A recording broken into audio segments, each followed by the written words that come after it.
নেই যে কোনো ভরসা হে ভাই মোদের জীবনে। আলহামদুলিল্লাহি রাব্বিল আলামিন আসসালাতু ওয়াসসালামু আলা সাইয়্যিদিল মুরসালিন আম্মা বা'দু ফাউযু বিল্লাহি মিনাশ শাইতানির রাজীম বিসমিল্লাহির রহমানির রহিম আসসালাতু ওয়াসসালামু আলাইকা ইয়া রাসূলুল্লাহ ওয়া আলা আলিকা ওয়া আসহাবিকা ইয়া হাবিবাল্লাহ আসসালাতু ওয়াসসালামু আলাইকা ইয়া নবিয়াল্লাহ ওয়া আলা আলিকা ওয়া আসহাবিকা ইয়া নূরাল্লাহ। মাদানী চ্যানেলের দর্শক শ্রোতা, আলহামদুলিল্লাহ আবার উপস্থিত হয়েছে প্রতিদিনের মতো প্রোগ্রাম এখনই সময় এই অনুষ্ঠানে। যে যেখান থেকে আমাদের অনুষ্ঠান দেখছেন, দূরে কিংবা কাছে, দেশে কিংবা প্রবাসে, সকল দর্শককে জানাই আন্তরিক মোবারকবাদ। আজকের অনুষ্ঠানেও দর্শক শ্রোতা আমরা একটি বিষয় নিয়েছি আলোচনা করার জন্য, নেকির দাওয়াত দেওয়ার জন্য, কিছু ভালো কথা আপনাদের পর্যন্ত পৌঁছানোর জন্য একটি বিষয় নিয়েছি, আলোচনা করব, নেকির দাওয়াত দিব, শুনবো, শিখবো, আল্লাহ চাই ইনশাআল্লাহ তাবারাক ওয়া তাআলা। আর আজকের অনুষ্ঠানেও কিন্তু আপনাদেরকে কালাম শোনাবো, যেভাবেই হোক কালামের ব্যবস্থা রাখবো আপনাদের জন্য। বিশেষ করে আজকের অনুষ্ঠানে কল SMS-গুলো নিব, আপনাদের এই অনুষ্ঠানে অ্যাড করার চেষ্টা করবো, আপনাদের কল SMS ইনশাআল্লাহ তাবারাক ওয়া তাআলা। দুরুদ ও সালামের অসংখ্য ফজিলতের কথা আমরা প্রতিটা অনুষ্ঠানেই শুনে থাকি এবং মোবালিকে দাওয়াত ইসলামী আমাদের শুনিয়ে থাকেন। যখনই দুরুদ ও সালামের ফজিলত শুনি তখন কিন্তু আমরা দুরূদ শরীফ পড়ায় এক আগ্রহ আমাদের জাগে, বা আমরা মনস্থ করে নিয়ে এখন থেকে দুরুদ ও সালাম পাঠ করব। এজন্য আমাদের উচিত সবসময় দুরুদ ও সালামের ফজিলত পড়া, অধ্যয়ন করা, শোনা, যাতে করে আমাদের অন্তরের মধ্যে সবসময় দুরুদ ও সালামের ভালোবাসা গেঁথে যায়। তিরমিজি শরীফের মধ্যে একটি হাদিসে পাক এসেছে, নবী করিম সাল্লাল্লাহু তাআলা আলাইহি ওয়াসাল্লাম ইরশাদ করেন, কিয়ামতের দিন মানুষের মাঝে সবচেয়ে বেশি আমার নিকটবর্তী সেই হবে যে সবচেয়ে বেশি দুনিয়ায় আমার প্রতি দুরূদ শরীফ পাঠ করবে। কাল কিয়ামতের ময়দানে নবী করিম সাল্লাল্লাহু তাআলা আলাইহি ওয়াসাল্লামের নিকটে সেই থাকবে যে দুনিয়াতে হুজুর সাল্লাল্লাহু আলাইহি সাল্লামের উপরে বেশি পরিমাণে দুরূদ শরীফ পাঠ করবে। এখন আপনার ইচ্ছা, আপনার কাছেই সব কিছু। আপনি চাইলে বেশি দুরূদ শরীফ পাঠ করে কাল কিয়ামতের ময়দানে নবী করিম সাল্লাল্লাহু আলাইহি সাল্লামের নিকটে থাকতে পারেন। আবার অবহেলায় সময় কাটিয়ে দুনিয়াটাকে বাস মজা মাস্তির জায়গা মনে করে অবহেলায় সময় পার করে দুরূদ শরীফ পাঠ না করে যদি চলে যাই, তো এর বিপরীত হবে। আমরা দেখব তাকিয়ে তাকিয়ে হুজুর সাল্লাল্লাহু আলাইহি সাল্লামের কাছে ওই সকল ব্যক্তিরা যারা বেশি পরিমাণে দুরূদ শরীফ পাঠ করছে। তো আমাদের উচিত আমরা নিয়ত করে নিই ইনশাআল্লাহ তাবারাক ওয়া তাআলা অন্যান্য ইবাদত, রিয়াজত, তাসবিহ, তাহলিলের পাশাপাশি আমরা ইনশাআল্লাহ বেশি পরিমাণে দুরূদ সালামও পাঠ করব। সাল্লু আলাল হাবিব সাল্লাল্লাহু তাআলা আলা মুহাম্মদ সাল্লাল্লাহু তাআলা আলাইহি ওয়াসাল্লাম। দর্শক শ্রোতা, আজ অনুষ্ঠানে খুবই চমৎকার একটি বিষয় নিয়েছি, যে বিষয়ের আলোচনা শুনলে আল্লাহ চাই ইনশাআল্লাহ তাবারাক ওয়া তাআলা আমাদের মধ্যে ইশকে রসুল এবং আলে রসুলের প্রতি ভালোবাসা আমাদের বাড়তে থাকবে। আলে রসুল কারা? নবী পাক সাল্লাল্লাহু আলাইহি সাল্লামের বংশধর যারা, সৈয়দ যারা, তারা আলে রসুল। আর তাদের ব্যাপারে আমাদের ভালোবাসা অন্তরে জন্মাতেই থাকবে ইনশাআল্লাহ তাআলা। আজকের বিষয় নিয়েছি প্রিয় নবী সাল্লাল্লাহু তাআলা আলাইহি ওয়াসাল্লামের বংশধর।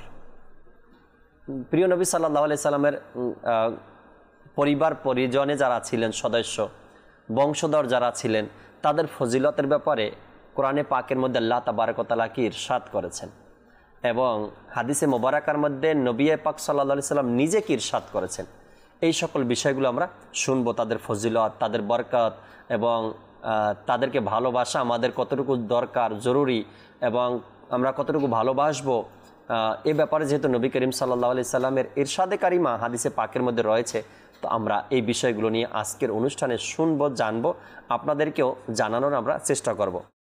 শুরুতে আমরা একটি ঘটনা শুনব নবী সাল্লাল্লাহু আলাইহি ওয়াসাল্লামের বংশধরের ব্যাপারে। যেহেতু হুজুর সাল্লাল্লাহু তাআলা আলাইহি ওয়াসাল্লামের বংশধরকে ভালোবাসি আমরা, আর ইমানের এক অংশ মনে করতে পারি নবী করিম সাল্লাল্লাহু তাআলা আলাইহি ওয়াসাল্লামের বংশধরকে ভালোবাসা। ভালোবাসার প্রতিদান সেটাও কেমন তাও আমাদের জানা উচিত। কিতাবের মধ্যে বর্ণিত রয়েছে, হযরত আল্লামা আব্দুর রহমান ইবনে জাওজি রাহমাতুল্লাহি তাআলা আলাইহি বলেন, একবার আমর বিন লাইসের সামনে তার সমস্ত বাহিনীকে জড়ো করা হলো।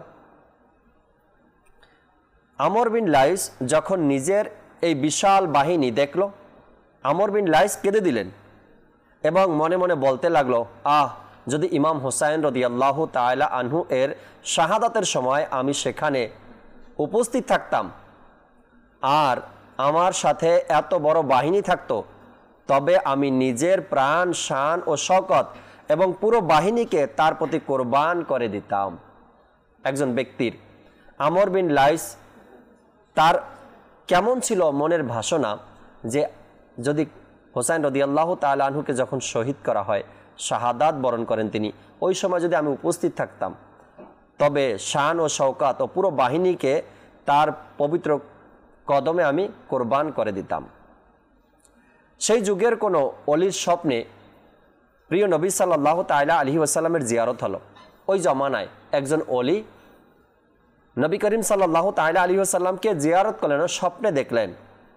তখন নবী পাক সাহিবে লাউলাক সাল্লাল্লাহু তাআলা আলাইহি ওয়াসাল্লাম ইরশাদ করলেন, আমর বিন লাইসকে বলে দাও, তার মনে যে খেয়াল এসেছে আমি তা জানি, আর আমি তার ইচ্ছাকে কবুল করে নিয়েছি। আল্লাহ পাক তোমার এই ইচ্ছা ও খেয়ালের কারণে মহান প্রতিদান দান করুক। আল্লাহ নবী সাল্লাল্লাহু তাআলা আলাইহি ওয়াসাল্লাম আমর বিন লাইসের ব্যাপারে একজন আল্লাহর অলির কাছে সুসংবাদ দিয়ে পাঠিয়েছেন যে আমি তার মনের সকল ইচ্ছাকে পূরণ করব। যখন স্বপ্নদ্রষ্টা আমর বিন লাইসকে এই সুসংবাদ শোনালেন, তখন সে খুশিতে আন্দোলিত হয়ে উঠল আর তার চোখ দিয়ে অশ্রুর ধারা প্রবাহিত হতে লাগলো। অর্থাৎ নবী করিম সাল্লাল্লাহু আলাইহি সাল্লামের বংশধরকে ভালোবাসলে, আলে রসুলকে ভালোবাসলে এবং সৈয়দ জাদাদেরকে ভালোবাসলে এর প্রতিদান নবী করিম সাল্লাল্লাহু তাআলা আলাইহি ওয়াসাল্লাম আমাদেরকে অবশ্যই দেবেন। তার সুপারিশে আমরা এর প্রতিদান অবশ্যই পাব ইনশাআল্লাহ তাবারক ওয়া তাআলা। আরেকটি কিতাবের মধ্যে বর্ণিত রয়েছে, খোরাসানের শাসক আমর বিন লাইসকে ইন্তেকালের পর কেউ স্বপ্নে দেখলেন। যে ব্যক্তির ঘটনা এখন শোনালাম, যে একজন আল্লাহর অলি নবী করিম সাল্লাল্লাহু তাআলা আলাইহি ওয়াসাল্লামকে স্বপ্নে দেখে আমর বিন লাইসকে এসে এই সুসংবাদ শোনালেন। আবার ওই ব্যক্তির দ্বিতীয় ঘটনা এসেছে, খোরাসানের শাসক আমর বিন লাইসকে ইন্তেকালের পর কেউ স্বপ্নে দেখে জিজ্ঞাসা করলো, আল্লাহ পাক আপনার সাথে কিরূপ আচরণ করেছেন? তিনি বললেন, দয়ালু আল্লাহ আমাকে ক্ষমা করে দিয়েছেন। তখন ওই স্বপ্নে যে ব্যক্তি দেখলেন সে জিজ্ঞাসা করলেন, কোন কারণে, কোন আমল, কোন ইবাদত, কোন কারণে আপনাকে আল্লাহ তাআলা মাফ করে দিয়েছেন? তিনি বললেন, একবার আমি আমার বিশাল সৈন্যবাহিনী দেখে খুশি হলাম, অর্থাৎ আমার সৈন্যবাহিনী দেখে আমি খুশি হয়েছিলাম। তখন আমি আমার অন্তরে অন্তরে, ভিতরে ভিতরে, মনে মনে এমন আকাঙ্ক্ষা করলাম, যদি আমি সেই সময় কারবালার ময়দানে থাকতাম যখন এজিদের বাহিনী ইমাম হুসাইন রাদিয়াল্লাহু তাআলা আনহু এবং অন্যান্য আহলে বায়তের উপর অত্যাচার ও নিপীড়ন করেছিল, তবে আমি তার কিছু খেদমত করতে পারতাম। আর দয়ালু আল্লাহ এই নিয়তের কারণেই আমাকে ক্ষমা করে দিয়েছেন। বোঝা গেল আলে রসুলদেরকে ভালোবাসা, আলে রসুলদেরকে সম্মান প্রদর্শন করা, আলে রসুলদের শানে আপনার যে সুন্দর সুন্দর উত্তম কথাগুলো আছে এগুলো বলা, আলে রসুলদেরকে এভাবে করে আমরা যখন সম্মান প্রদর্শন করব, ভালোবাসবো, তো এর প্রতিদান আল্লাহ তাবারক ওয়া তাআলা প্রিয় নবী সাল্লাল্লাহু আলাইহি সাল্লামের সাদকায় অবশ্যই আমাদেরকে দান করবেন ইনশাআল্লাহ তাবারক ওয়া তাআলা। দর্শক শ্রোতা, আমরা প্রতিদিন অনুষ্ঠানে শুরুতেই কালাম শুনি। আজকে যেহেতু বিষয় নিয়ে আলোচনা হচ্ছে, নোমান ভাই আমাদের সাথে আছেন, আমরা নোমান ভাই থেকে কিছু কথা শুনি আজকের বিষয় নিয়ে। দেখি নোমান ভাই শুরুতে কি বলতে চান। আজকের বিষয় শুনে নিয়েছেন আপনি, প্রিয় নবী সাল্লাল্লাহু তাআলা আলাইহি ওয়াসাল্লামের বংশধর নিয়ে আজ আমরা আলোচনা করব, কথা বলবো। শুরুতে কোন টপিকটা আপনি নিয়েছেন, কোন বিষয়টা বলতে চান? মাশাআল্লাহ, আপনি অনেক সুন্দর প্রথমে প্রিয় নবী সাল্লাল্লাহু আলাইহি ওয়াসাল্লামের বংশের বিষয় ফজিলত সম্পর্কে বললেন। একটি হাদিসে কারিমা রয়েছে, প্রিয় নবী রাসূল আরবি সাল্লাল্লাহু তাআলা আলাইহি ওয়াসাল্লাম ইরশাদ করেন, আমি নবী এবং আমার বংশকে যদি কেউ ভালোবাসে, এই ভালোবাসা অবস্থায় যদি সে ইন্তেকাল করে, তাহলে সে ক্ষমাপ্রাপ্ত অবস্থায় ইন্তেকাল করবে। আল্লাহ আল্লাহ আল্লাহ। এবং আরো বলা হচ্ছে এখানে, যে ব্যক্তি আমার বংশকে ভালোবাসা নিয়ে ইন্তেকাল করলো, সে যেন তওবাকারী রূপে ইন্তেকাল করলো। সুবহানাল্লাহ সুবহানাল্লাহ সুবহানাল্লাহ। এবং শুনুন, নবী করিম সাল্লাল্লাহু তাআলা আলাইহি ওয়াসাল্লামকে এর বংশধরকে ভালোবাসার উপর ইন্তেকাল করলে সে মুমিন হিসেবে ইন্তেকাল করবে। সুবহানাল্লাহ সুবহানাল্লাহ। এ ছিল আলে রসুলকে ভালোবাসার ফজিলত। আলহামদুলিল্লাহ। তো আলে রসুল আমার নবীর বংশ, তো আমার নবীর বংশের ভিত্তিতে তার পুত্র সন্তানগণও ছিলেন, সন্তানাদিরাও ছিলেন, জি মোবারক ব্যক্তিরা। জি জি আলহামদুলিল্লাহ। তো এই বিষয়ে আমি কিছু বলতে চাচ্ছি। ঐতিহাসিকগণ একমত যে প্রিয় নবী রাসূল আরবি সাল্লাল্লাহু তাআলা আলাইহি ওয়াসাল্লামের সংখ্যা ছিল 6 জন। 2 জন পুত্র সন্তান হযরত কাসিম ও হযরত ইব্রাহিম এবং 4 জন সাহেবজাদী ছিলেন, হযরত জয়নব, হযরত রুকাইয়া, হযরত উম্মে কুলসুম এবং হযরত বিবি ফাতেমা রাদিয়াল্লাহু তাআলা আনহুম। কিছু কিছু ঐতিহাসিকগণ এমনও বর্ণনা করেন যে প্রিয় নবী রাসূল আরবি সাল্লাল্লাহু তাআলা আলাইহি ওয়াসাল্লামের একজন শাহজাদা আব্দুল্লাহ ছিল। সুবহানাল্লাহ সুবহানাল্লাহ। যার উপাধি হচ্ছে তৈয়ব ও তাহির। আল্লাহু আকবার। এই মতের হিসেবে রাসূল পাক সাল্লাল্লাহু তাআলা আলাইহি ওয়াসাল্লামের 4 জন শাহজাদি এবং 3 জন পুত্র সন্তান ছিল। একজন বড় মাশায়েখ যাকে আমরা সবাই চিনি, আব্দুল হক মুহাদ্দিসে দেলবি রাহমাতুল্লাহ আলাইহি, তিনি বলেন এই মতকে অত্যধিক বিশুদ্ধ করেছেন। জি। এবং তিনি আরও বলেন তাছাড়া রাসূল পাক সাল্লাল্লাহু তাআলা আলাইহি ওয়াসাল্লামের পবিত্র সন্তানদের ব্যাপারে আরও একটি মত রয়েছে যা উল্লেখ করা আধিক্য ছাড়া কিছু না। আচ্ছা আচ্ছা আচ্ছা, মাশাআল্লাহ। আমরা শুনতে পেলাম, নোমান ভাই আমাদেরকে জানালেন রাসূল করিম সাল্লাল্লাহু তাআলা আলাইহি ওয়াসাল্লামের ছেলে সন্তান অর্থাৎ মোবারক ছেলে সন্তান ছিলেন 2 জন। জি।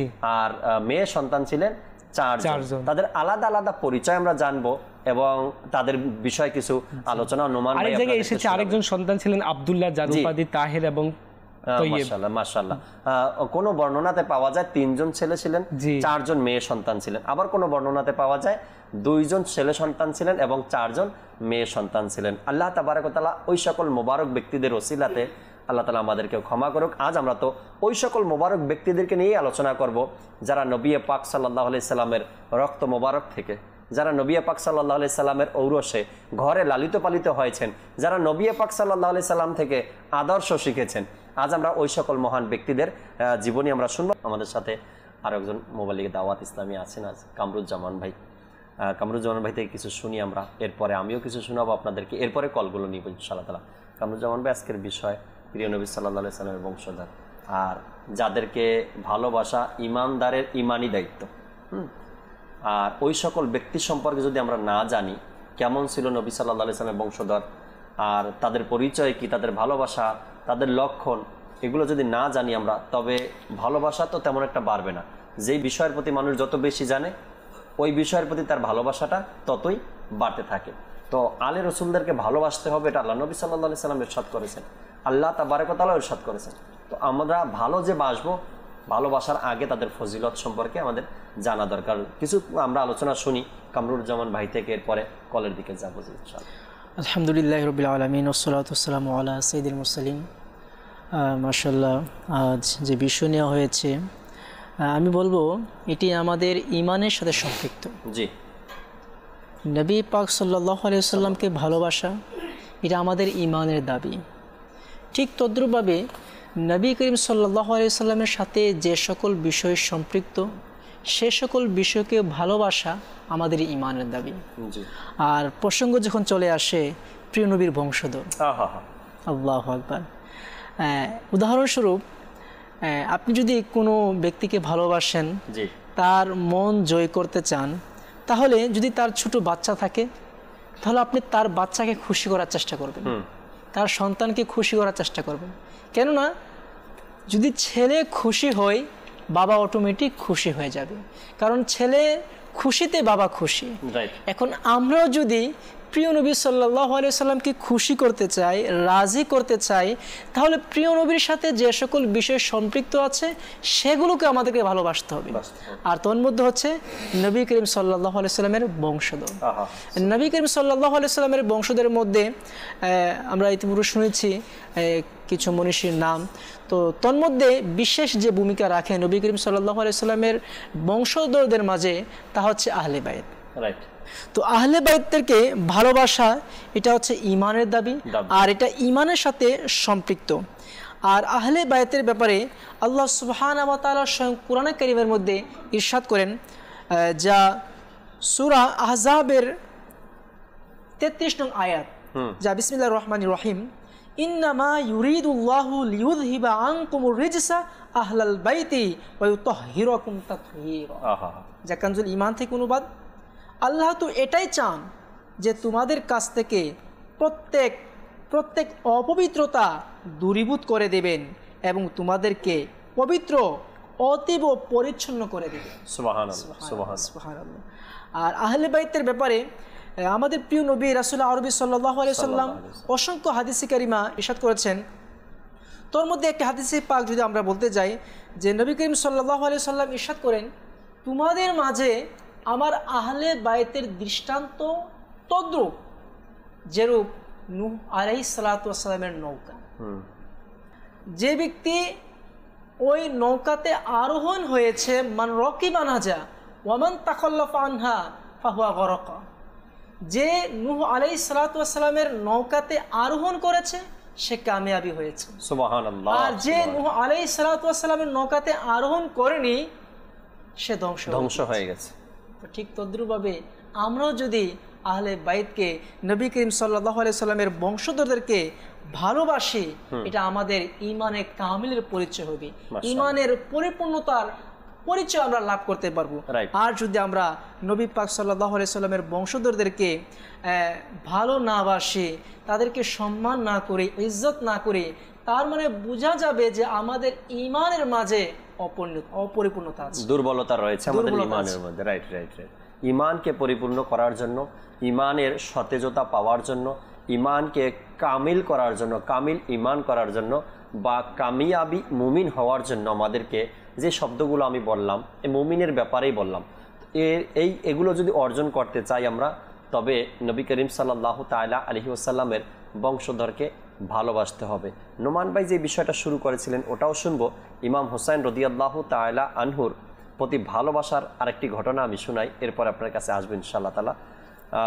হযরত সাইয়েদনা আবু আইয়ুব আনসারী রাদিয়াল্লাহু তাআলা আনহু বলেন, আমি রাসূলুল্লাহ সাল্লাল্লাহু তাআলা আলাইহি ওয়াসাল্লামের দরবারে উপস্থিত হলাম। তখন হাসনাইন কারিমাইন রাদিয়াল্লাহু তাআলা আনহুমা হুজুর সাল্লাল্লাহু তাআলা আলাইহি সাল্লামের কোলে খেলা করছিলেন। আমি আরজ করলাম, ইয়া রাসূলুল্লাহ সাল্লাল্লাহু তাআলা আলাইহি ওয়াসাল্লাম, আপনি তাদেরকে ভালোবাসেন? প্রিয় নবী সাল্লাল্লাহু তাআলা আলাইহি ওয়াসাল্লাম ইরশাদ করলেন, আমি তাদেরকে ভালোবাসবো না কেন? তারা তো আমার দুটি ফুল, যার সুগন্ধ আমি নিয়ে থাকি। রাসূল আকরাম সাল্লাল্লাহু তাআলা আলাইহি ওয়াসাল্লাম নিজের বংশধরের ব্যাপারে, নিজের ঘর পরিবার পরিজনের ব্যাপারে, ইমাম হাসান ইমাম হুসাইন রাদিয়াল্লাহু তাআলা আনহুর ব্যাপারে কি ইরশাদ করলেন? আমি কেন তাদেরকে ভালোবাসবো না? তারা তো আমার দুটি ফুল, যার সুগন্ধ আমি নিয়ে থাকি। নবী করিম সাল্লাল্লাহু আলাইহি সাল্লাম এমন ভাবে ইরশাদ করলেন, আমার ফুল বলে আখ্যায়িত করলেন দুইজনকে, ইমাম হাসান ইমাম হুসাইন রাদিয়াল্লাহু তাআলা আনহুমকে। আর আমরা কেন সেই বংশধরকে ভালোবাসবো না? ভালোবাসা একটা হলো দাবিদার, আর একটা হলো প্রকৃতপক্ষে ভালোবাসা। দুইটার আবার নমুনা দুই রকমের হয়ে থাকে দর্শক, এক নমুনা নয়। ভালোবাসা এক হলো মুখে দাবিদার, আমি ভালোবাসি, আর একটা হলো সেটা আমলে নিয়ে আসা, ভালোবাসার বহিঃপ্রকাশ করা। এই দুই বিষয়। সারা জীবনও যদি বলতে থাকি আলে রসুলকে ভালোবাসি, নবীর বংশধরকে ভালোবাসি, তাদেরকে ভালোবাসি, এই দাবি করা একটা জিনিস, আর ভালোবাসার পরে সেই সকল আলে রসুলের মতো আল্লাহ নবীর বংশধরের মতো নিজের জীবনকে বানিয়ে নেওয়া বা তাদেরকে অনুসরণ করা, সেটা আর এক জিনিস। আমি নিজেকে চেক করি যে আমি কি আমার নবী সাল্লাল্লাহু আলাইহি সাল্লামের বংশধরকে এভাবে দাবি করে আসছি ভালোবাসার, নাকি সঠিক রূপে ভালোবাসতে পেরেছি। সঠিক রূপের ভালোবাসা কোনটা? ভালোবেসে তাদেরকে অনুকরণ করা এবং তাদের রেখে যাওয়া সকল আমল ইবাদতগুলো নিজের মধ্যে নিয়ে আসা। আল্লাহ তাআলা বোঝার তৌফিক দিক। নোমান ভাই থেকে কিছু কথা শুনি, তিনি যে শুরু করেছিলেন, এরপরে দর্শকের কলের দিকে যাবেন ইনশাআল্লাহ। মাশাআল্লাহ, আমাদের কামরুজ্জামান ভাই শুরুতে অনেক সুন্দর হাদিসে কারিমা বলেছেন এবং বলেছেন নবী পাক সাল্লাল্লাহু তাআলা আলাইহি ওয়াসাল্লামকে ভালোবাসা আমাদের ঈমানের দাবি, আমাদের ঈমানের পরিচয়। তো আমরা যে নবী পাক সাল্লাল্লাহু তাআলা আলাইহি ওয়াসাল্লামকে ভালোবাসি, এই সম্পর্কে হুজুর পাক সাল্লাল্লাহু আলাইহি ওয়াসাল্লাম কী বলেছেন? তাবারানী শরীফে এসেছে, রাসূল পাক সাল্লাল্লাহু তাআলা আলাইহি ওয়াসাল্লাম ইরশাদ করেন, কোনো বান্দা মুমিন ততক্ষণ পর্যন্ত হবে না যতক্ষণ পর্যন্ত সে আমাকে নিজের জীবন থেকে, আমার বংশকে তার বংশ থেকে, আমার পরিবার পরিজনকে তার পরিবার পরিজন থেকে, আমার সত্তাকে তার সত্তার চাইতে আমাকে সে ভালোবাসবে না, ততক্ষণ পর্যন্ত সে কি মুমিন হতে পারবে? কামিল মুমিন হতে পারবে না। আল্লাহু আকবার। যদি আমি মুমিন হতে চাই তাহলে আমার কাজ কি রয়েছে করণীয়? আমার নবীর বংশকে ভালোবাসতে হবে, আমার বংশ চাইতে বেশি। রাইট। তো এখানেই বোঝা যায় যে আমার নবীর বংশের ভালোবাসা আমাদের অন্তরে কেমন রাখতে হবে। আমার নবী ইরশাদ করে দিয়েছে না ডাইরেক্ট, আর এটা ঈমানের দাবি। ঈমানের আর দাবি। অপর হাদিসে পাকে এসেছে, আমাদের প্রিয় নবী রাসূল আরবি সাল্লাল্লাহু আলাইহি ওয়াসাল্লাম ইরশাদ করেন, তোমরা তোমাদের সন্তানদেরকে 3টি বিষয় শিক্ষা দাও। এর মধ্যে এক হচ্ছে আমি নবীর ভালোবাসা এবং আমার আহলে বাইতের ভালোবাসা এবং কোরআনে পাকের শিক্ষা দাও। সুবহানাল্লাহ, তো সুবহানাল্লাহ। নবী করিম সাল্লাল্লাহু আলাইহি ওয়াসাল্লাম সঙ্গে ইরশাদ করছেন, হুকুম দিচ্ছেন, আমর করছেন যে তোমরা 3টি জিনিস শিক্ষা দাও, তার মধ্যে একটি হচ্ছে আহলে বাইতের ভালোবাসা। হায় হায় হায়, সুবহানাল্লাহ, সুবহানাল্লাহ।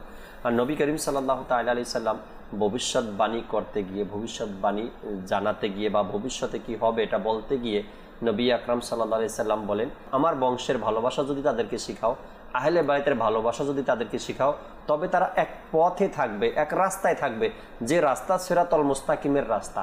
আর যে রাস্তায় চললে তারা নাজাত পাবে, মুক্তি পাবে, জান্নাত পাবে, ওই রাস্তা তাদেরকে দেখিয়ে যাও। আহলে বায়েতকে ভালোবাসা, নবীর বংশধরকে ভালোবাসা মানেই হলো নবীর বংশধর যা আমাদেরকে দেখাচ্ছেন, যা আমাদেরকে শিখাচ্ছেন, যা আমরা তাদের থেকে শিখছি তার উপরে আমল করা। হুজুর পাক সাল্লাল্লাহু আলাইহি ওয়াসাল্লাম তারিখে বিদায় হজের সময় তো ভাষণ দিয়েছি, তোমরা 2টি জিনিস আঁকড়িয়ে ধরো, একটি কোরআনে পাক এবং একটি আমার আহলে বাইতকে। যারা এই 2টিকে আঁকড়িয়ে ধরবে তারা নাজাত পেয়ে যাবে। তো অপর জায়গায় এটাও হাদিসে কারিমা রয়েছে, হুজুর পাক সাল্লাল্লাহু আলাইহি ওয়াসাল্লাম বলেন, কোন ব্যক্তি যদি আমার আহলে বাইতকে ভালোবাসলো, সে আমাকে ভালোবাসলো, যে আমাকে ভালোবাসে আল্লাহ তাকে ভালোবাসে এবং আল্লাহ পাক খুশি হয়ে তাকে জান্নাত দেন। আল্লাহ আল্লাহ আল্লাহ আল্লাহ, আল্লাহ তাবারক ওয়া তাআলা ভালোবাসে। জি, আমরা হুজুর পাক সাল্লাল্লাহু আলাইহি ওয়াসাল্লামের পরিবার পরিজনকে যদি ভালোবাসি, তো ভালোবাসি আমি যাকে ভালোবাসবো এর ব্যাকগ্রাউন্ড সম্পর্কে জানবো, এর ব্যাকগ্রাউন্ড কি রয়েছে, এনার বংশ কেমন রয়েছে। তো আমাদেরকে এটা উচিত হুজুর পাক সাল্লাল্লাহু আলাইহি ওয়াসাল্লামের যে বংশধর রয়েছে, হুজুর পাক সাল্লাল্লাহু আলাইহি ওয়াসাল্লাম যে পুত্র সন্তান রয়েছে, এদের পরিচয় সম্পর্কে জানা। তো আমি ওই 7 জন যে কিছুক্ষণ আগে আপনাকে বলেছিলাম, তো এনাদের কিছু সংক্ষিপ্ত পরিচয় তুলে ধরতে চাচ্ছি, যা মাদিনী চ্যানেলের দর্শকবৃন্দ হতে পারে এটা নতুন শুনেছে বা শুনবে বা এর আগেও শুনে থাকতে পারে। এখানে প্রিয় নবী সাল্লাল্লাহু তাআলা আলাইহি ওয়া সাল্লামের যে 7 জন সন্তান ছিল, পবিত্র সন্তানদের মধ্যে থেকে যে ইব্রাহিম রাদিয়াল্লাহু তাআলা আনহু, তিনি হযরত মারিয়া রাদিয়াল্লাহু তাআলা আনহা এর পবিত্র গর্ভে জন্মগ্রহণ করেন। সুবহানাল্লাহ, সুবহানাল্লাহ। এবং বাকি যেগুলো সন্তানগণ ছিলেন, এগুলো খাদিজাতুল কুবরা রাদিয়াল্লাহু তাআলা আনহুমা এর পবিত্র ঘরে জন্মগ্রহণ করে। মাশাআল্লাহ। তো আমি মাদিনী চ্যানেলের দর্শকবৃন্দকে বলতে চাচ্ছি, কিছু বিস্তারিত আলোচনা করতে চাচ্ছি হুজুর পাক সাল্লাল্লাহু আলাইহি ওয়াসাল্লামের পবিত্র সন্তানদের বিষয়, আর এটা অনেক কিছু শিখতেও পারবো আমরা। হুজুর পাক সাল্লাল্লাহু আলাইহি ওয়াসাল্লামের যে পবিত্র পুত্র সন্তান রয়েছে, যার নাম হচ্ছে হযরত কাসিম রাদিয়াল্লাহু তাআলা আনহু। এনার উপনাম হুজুর পাক সাল্লাল্লাহু আলাইহি ওয়াসাল্লাম নিজের নামের সাথে করেছিলেন, উপনাম হিসেবে হুজুর পাক সাল্লাল্লাহু আলাইহি ওয়াসাল্লাম নাম অনুসারে রেখেছিলেন। তিনি হুজুর পাক সাল্লাল্লাহু আলাইহি ওয়াসাল্লামের সর্বপ্রথম সন্তান। সুবহানাল্লাহ, কাসিম রাদিয়াল্লাহু তাআলা, যার নাম হচ্ছে কাসিম রাদিয়াল্লাহু তাআলা আনহু। এবং ইনি রাসূল পাক সাল্লাল্লাহু আলাইহি ওয়াসাল্লামের কুনিয়াত উপনাম আবু কাসিম তার অনুসারী ছিল। এবং সংখ্যাগরিষ্ঠ উলেমাদের মতো এটা যে তিনি হাঁটতে যখন শিখেছিলেন, তখন তিনি ইন্তেকাল করেন। এবং ইবনে সাআদ বর্ণনা করেন যে তার বয়স শরীফ 2 বছর হয়েছিল, কিন্তু অন্য জায়গায় আরেক জায়গায় বলা হচ্ছে আল্লামা গালিব তিনি বলেন তিনি মাত্র 17 মাস জীবিত ছিলেন। সুবহানাল্লাহ, সুবহানাল্লাহ। 17 মাস জীবিত ছিলেন, মাত্র 17 মাস জীবিত ছিলেন, তারপরে তিনি দুনিয়া থেকে ইন্তেকাল করে নিয়েছেন। তো তারপরে আমি আরেক বর্ণনায় বলেছিলাম যে হযরত আব্দুল্লাহ রাদিয়াল্লাহু তাআলা আনহু হুজুর পাক সাল্লাল্লাহু আলাইহি ওয়াসাল্লামের পুত্র সন্তানের মধ্যেও রয়েছে। এনারও সংক্ষিপ্ত একটু কিছু উপাধি বলতে চাচ্ছি, যে এনার উপাধি হচ্ছে তৈয়ব ও তাহের। তিনি নবুয়ত ঘোষণার পূর্বে মক্কা গ্রামে জন্মগ্রহণ করেন এবং শিশুকালে তিনি ওফাত হন। আল্লাহ আল্লাহ আল্লাহ আল্লাহ আল্লাহ। নবী করিম সাল্লাল্লাহু আলাইহি সাল্লামের পবিত্র সন্তানদের কিছু আলোচনা আরো কিছু শুনবো, কেননা শাহজাদিরাও রয়ে গেছেন। নবী পাক সাল্লাল্লাহু আলাইহি সাল্লামের শাহজাদিগণের আলোচনা কিছু আমরা আজকে করব, যেহেতু বংশধর নিয়ে আমাদের আলোচনা। আজকে দর্শকের কিছু কলের দিকে যাবো, এই মুহূর্তে কলগুলো শুনবো। প্রতিদিনের মতো প্যাকেজ আছে আমাদের সাথে, প্যাকেজও দেখবো ইনশাআল্লাহ। তার আগে কল শুনে নিই। জি, কল শুনিয়ে দিই। মোহাম্মদুল্লাহ থেকে মাদানী চ্যানেল আমার খুবই ভালো লাগে, এটা আমার প্রিয় চ্যানেল। রমজানের তো একদিন আগে আমি এই চ্যানেলটা পাইছি, আমি খুব খুশি হয়েছি, আজকে আনন্দ। গত 8-9 মাস ধরে এই চ্যানেলটা দেখতে পারি না, আমার টিভিতে এই চ্যানেলটা আসতেছিল না, আমি এর জন্য খুবই কষ্ট হয়েছি। মাদানী চ্যানেল সমস্ত কলা কৌশলী এবং আলেম ওলামা সবার জন্য আমার জন্য দোয়া করবেন। আমি একজন অসুস্থ মানুষ, আল্লাহর জন্য আমাকে সেবা দান করেন আর ইমানের সহিত মৃত্যু দান করেন। আমিন আমিন। আল্লাহ তাবারক ওয়া তাআলা আপনাকে সুস্থ করে দেখ, ভালো রাখুক। সবসময় দোয়া করি, আপনি আমাদের জন্য দোয়া করেছেন এবং মাদানী চ্যানেল দেখেন, আপনার কাছে ভালো লাগে। আল্লাহ তাবারক ওয়া তাআলা সবসময় মাদানী চ্যানেলের সাথে থাকতে পারি, যেন সেই তৌফিক আল্লাহ আমাদেরকে দান করুক। অপর মানুষ যারা আছে, নিজের সন্তানরা আছে বা ঘরের অন্যান্য সদস্যরা আছে, তাদেরকেও দাওয়াত দিই, আমরা দাওয়াত দিয়ে মাদানী চ্যানেলের প্রতি ধাবিত করি তাদেরকে, তারাও যেন মাদানী চ্যানেল দেখে, কিছু শিখে, আমল শিখতে পারবে, আখলাক শিখতে পারবে, আকিদা শিখতে পারবে, জানতে পারবে, বুঝতে পারবে। আল্লাহ চাই ইনশাআল্লাহ তাআলা তারাও আপনার মতো একদিন বলবে যে হ্যাঁ মাদানী চ্যানেল আমি এই বিষয়গুলো শিখতে পারছি। আল্লাহ তাআলা কবুল করেন। পরবর্তী কল দেন। জীবনে হবে কি তোমার দিদার ইয়া রাসূলুল্লাহ। আমিন আমিন। জীবনে হবে কি তোমার দিদার ইয়া রাসূলুল্লাহ। শোনাবো আপনাকে, তবে আজকে নয়, আগামীকালকে যদি সম্ভব হয় ইনশাআল্লাহ তাআলা, মনে থাকলে তবে শোনাবো আগামীকালকে ইনশাআল্লাহ তাআলা। পরবর্তী কল দেন। আমি বান্দরবান জেলা থেকে বলছি। আলহামদুলিল্লাহ, আল্লাহ পাক রব্বুল আলামিনের লাখ শুকর, এত সুন্দর অনুষ্ঠান আপনারা প্রতিদিন করতেছেন, আপনাদের মাদানী চ্যানেলকে ধন্যবাদ জানাচ্ছি। মাশাআল্লাহ, আল্লাহ তাবারক ওয়া তাআলার সাথে থাকার, এভাবে ভালোবাসা নিয়ে অনুষ্ঠানগুলো দেখার, কিছু শেখার, আমল করার সেই তৌফিক আল্লাহ আমাদেরকে দান করুক। পরবর্তী কল। আমি আইনুদ্দিন সিলেট থেকে বলতেছি। গজল শুনতে চাই, প্রিয় নদীর কবিরাজে মুগিনা আমার বাগান। কালাম শুনতে চেয়েছেন, আমি জানি তো আজকে নাত খান নেই আমাদের সাথে, তাই আপনারা বেশি কালাম শুনতে চাইবেন, তবে অসুবিধা নেই, সামনের প্রোগ্রামগুলো তো আছে, শোনাবো আপনাদেরকে ইনশাআল্লাহ তাবারক ওয়া তাআলা। কিছু দর্শক আছেন আমাদের সাথে যারা SMS এর মাধ্যমে আমাদের সাথে আছেন, আজকের বিষয় নিয়েও অনেকে অনেক ধরনের অভিমত আমাদেরকে জানিয়েছেন। কয়েকটা SMS পরে নিয়ে একজন লিখলেন, আসসালামু আলাইকুম। ওয়ালাইকুম আসসালাম ওয়া রাহমাতুল্লাহি ওয়া বারাকাতুহু। আব্দুর রহমান চট্টগ্রাম রাঙ্গুনিয়া থেকে তিনি SMS করছেন, প্রতিদিন অনুষ্ঠান দেখেন, তার কাছে খুব ভালো লাগে, দোয়া চেয়েছেন। আল্লাহ তাবারক ওয়া তাআলা আপনাকে ভালো রাখুক, সুস্থ থাকেন। আরেকজন লিখলেন, আসসালামু আলাইকুম। ওয়ালাইকুম আসসালাম, কেমন আছেন? আলহামদুলিল্লাহ রাব্বিল আলামিন। আপনাদের প্রোগ্রামগুলো দেখার চেষ্টা করি, আলহামদুলিল্লাহ খুবই ভালো লাগে। আমি কাজী রাহাত বিন মুনির, ঢাকা সাভার থেকে তিনি আমাদেরকে SMS করেছেন। কাজী রাহাত বিন মুনির ভাই, আপনার SMS কিন্তু পরে দিয়েছি। এবার আরেকজন লিখলেন, হুজুর আমি মোহাম্মদ শাহেদ নুর আত্তারি, আনোয়ারা চট্টগ্রাম, এখনই সময় অনুষ্ঠান দেখছি, আমি একটি নাচ শুনতে চাই, মদিনায় যাওয়ার দাও না ইজাজত, নবী রহমত শাফিয়ে উম্মত। শোনাবো আজকে, না হয়তো কাল, ইনশাআল্লাহ তাআলা সাথেই থাকবেন।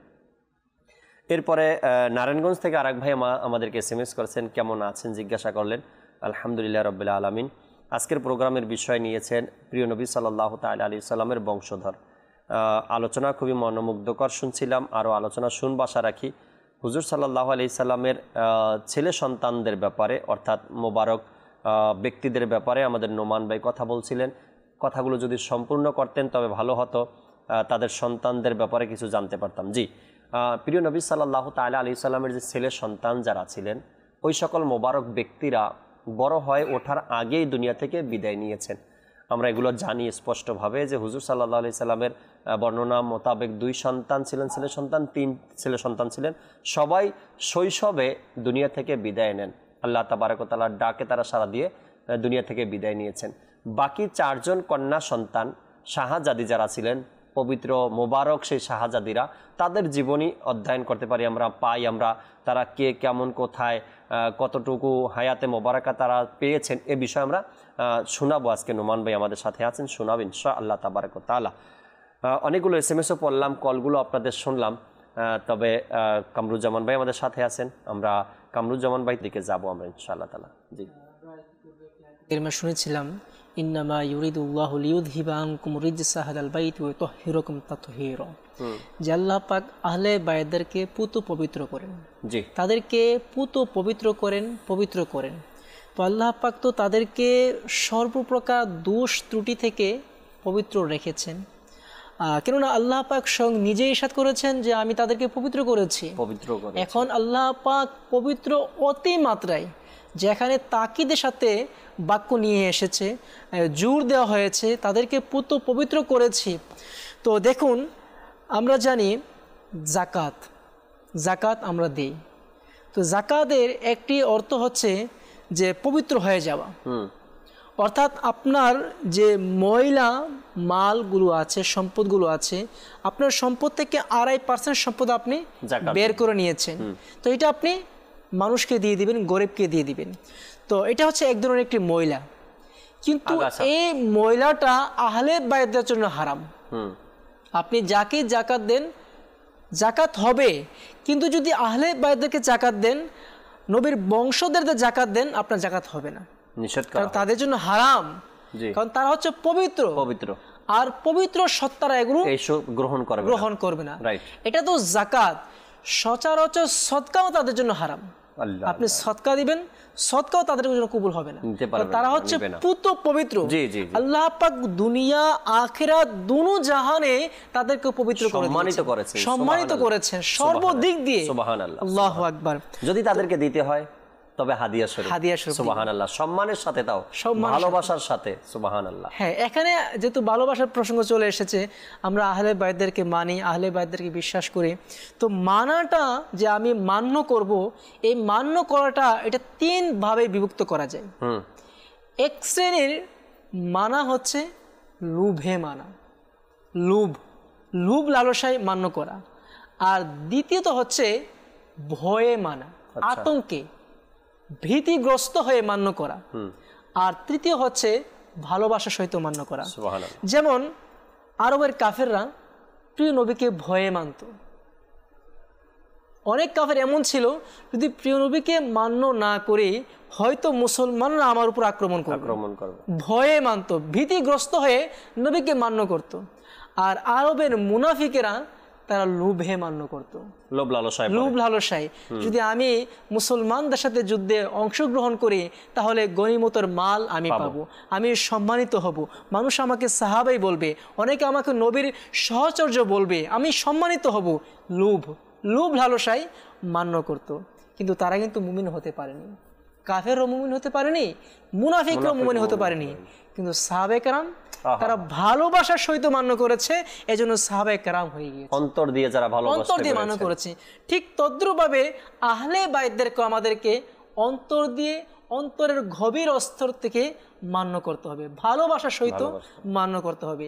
আর অপর হাদিসে পাকের মধ্যে আমাদের প্রিয় নবী রাসূলুল্লাহ আরবি সাল্লাল্লাহু আলাইহি সাল্লাম ইরশাদ করেন, নিশ্চয় আমার শাফায়াত ওই সকল লোকদের জন্য যারা আমার পরিবার পরিজনকে ভালোবাসে, যারা আমার আহলে বাইতদেরকে ভালোবাসে। এখন চিন্তা করে দেখি যে আমরা সকলেই জানি প্রিয় নবী সাল্লাল্লাহু আলাইহি সাল্লামের শাফায়াত ছাড়া কেউ জান্নাতে যেতে পারবে না। আমার নবীর শাফায়াত প্রয়োজন, একান্ত জরুরি। এখন নবী করিম সাল্লাল্লাহু আলাইহি সাল্লাম ইরশাদ করে দিয়েছেন যে আমার শাফায়াত তাদের জন্য যাদের অন্তরে, যারা আমার আহলে বাইতদেরকে ভালোবাসে, আমার বংশধরদেরকে ভালোবাসে। এর সাথে সম্পর্কিত একটা হাদিসে পাক আছে না, যে ব্যক্তি আহলে বাইতকে ভালোবাসে না, অর্থাৎ আমার নবী সাল্লাল্লাহু আলাইহি ওয়াসাল্লাম বলেন আমার বংশধরকে ভালোবাসে না, সে আমার দলের অন্তর্ভুক্তই নয়। আল্লাহ, হ্যাঁ আছে, লাইসা মিন্না, সে আমার দলের অন্তর্ভুক্তই না। তো যারা নবী পাকের দলের অন্তর্ভুক্ত না, তারা জান্নাতে কিভাবে যাবে, শাফাত কিভাবে পাবে, মুমিনদের কাতারে কাল কিয়ামতের ময়দানে কিভাবে উঠবে, আল্লাহর দিদার তারা কিভাবে পাবে, যারা আল্লাহর নবীর দলেরই না। আল্লাহ নবীর ঘোষণা আমার দলেরই না তারা। তো যদি আল্লাহ এক হাদিসে পাকের মধ্যে আল্লাহ নবী বলছেন কি যারা আমার বংশধরকে ভালোবাসবে, আহলে বাইতদেরকে ভালোবাসবে, তারা জান্নাতে যাবে, মুমিন তারা। আর এক হাদিসে পাকের মধ্যে বললেন যারা আমার বংশধরকে ভালোবাসবে না, আহলে বাইতদেরকে ভালোবাসবে না, তারা আমার দলের অন্তর্ভুক্ত না। তো অন্তর্ভুক্ত যদি না হতে পারে তো সে ব্যক্তি মুমিন কিভাবে হলো? আমার নবীর দলের অন্তর্ভুক্ত যদি হতেই না পারে সে এই দোষের কারণে, এই ভুলের কারণে, তো সে কাল কিয়ামতের ময়দানে আল্লাহর দিদার কিভাবে করবে, আমার নবীর শাফাত কিভাবে পাবে? আল্লাহর দিদার তো বহু ঊর্ধ্বে, নবীর শাফায়াত ছাড়া তো সে জান্নাতে যেতে পারবে না। আচ্ছা, মুমিনদের কাতারেও তো দাঁড়াতে পারবে না। আর জান্নাতে যাওয়ার জন্য শর্ত হচ্ছে মুমিন হওয়া। জি, জান্নাত শুধু ঈমানদারদের জন্য। অনেক প্রশ্ন এখানে থেকে যায় দর্শকের জন্য।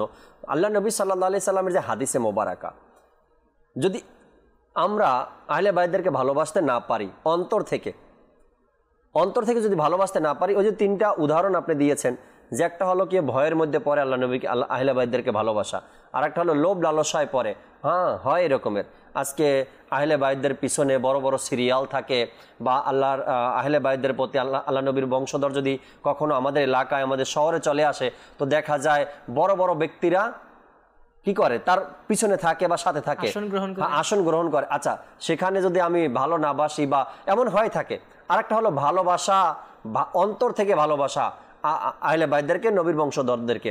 আর যদি সেটা না হয়ে থাকে, আল্লাহ নবীর ভালোবাসা, আল্লাহ নবীর বংশধরের ভালোবাসা যদি আমাদের অন্তরে না থাকে, আমরা যদি অন্যান্য মানুষের মতো আহলে বাইতদের ব্যাপারে বিভিন্ন ধরনের কথা বলি, সমালোচনা করি, আল্লাহ তাআলার পানা খারাপ বাক্যগুলো উচ্চারণ করি, আর যদি এই কারণে আল্লাহ নবীর হাদিসে মোবারকা যদি দলের অন্তর্ভুক্ত হতে না পারি, তবে কাল কিয়ামতের ময়দানে না মুমিনদের কাতারে দাঁড়াতে পারবো, না হাউজে কাউসারে নবী পাক সাল্লাল্লাহু আলাইহি সাল্লামের হাতে পানি পান করতে পারবো, না মিজানে আল্লাহ নবী সুপারিশ করবেন, না পুলসিরাতে আল্লাহ নবী আমাদেরকে পার করবেন, না আল্লাহ তাআলার দিদার হবে, না শাফাত হবে, না নাজাত পাবো, কোনোটাই তো নেই, কোনো কিছুই নেই। তবে আল্লাহ নবীর দলের অন্তর্ভুক্ত না তো কিছুই নেই। মূল বিষয় হচ্ছে আহলে বাইতকে ভালোবাসতে হবে, নবীর বংশধরকে ভালোবাসা। রাইট। এই জন্য আমাদেরকে এই ভালোবাসার মধ্যে যেন কোনো ভেজাল না থাকে। আপনাকে দর্শককে আমি একটা ক্লিয়ার একটা প্রশ্ন করছি, সেটা হলো গিয়ে আল্লাহ নবীর বংশধরকে আমি ভালোবাসি, নোমান ভাই সবাই দাবিদার, দাবি তো করতেই হবে, আগে তো দাবি করতেই হবে আমি আল্লাহ নবীর বংশধরকে ভালোবাসি।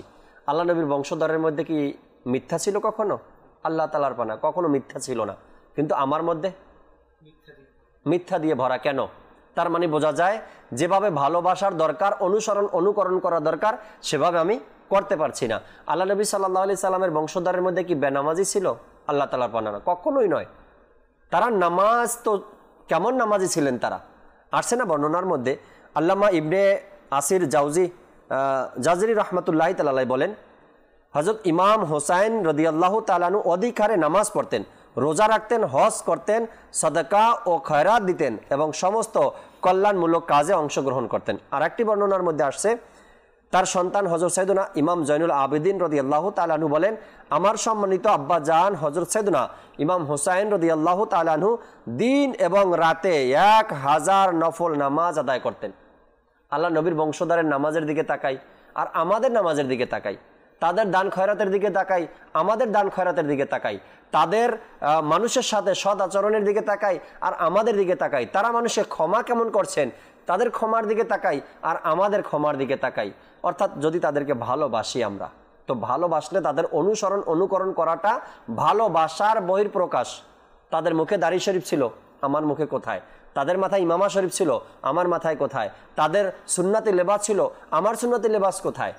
তো ভালোবাসা এক হলো মুখের দাবিদার, আর এক হলো ভালোবেসে সেটাকে আত্মপ্রকাশ করা। হ্যাঁ, আমার নবীকে আমি ভালোবাসি, আর তার নমুনা এটা, তার বহিঃপ্রকাশ এটা।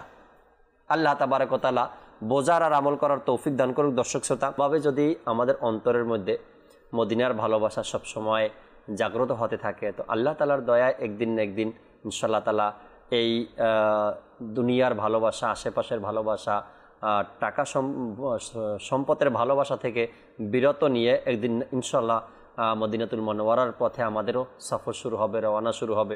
ওই সকল ব্যক্তিদের জন্য তো দোয়া করি সবসময়, যারা এই মাহে রমজানে নবী পাক সাল্লাল্লাহু আলাইহি সাল্লামের পাক রওজায় উপস্থিত হয়েছেন, হাজিরি দিয়েছেন এবং সেখান থেকে ফয়জ ও বরকত অর্জন করছেন, নিজের মনের আকুলতা সেখানে প্রকাশ করতে পেরেছেন, সবুজ গম্বুজ দেখে দেখে সালাম দিচ্ছেন, ইফতারি সেখানে, তারাবি সেখানে, সেহরি সেখানে।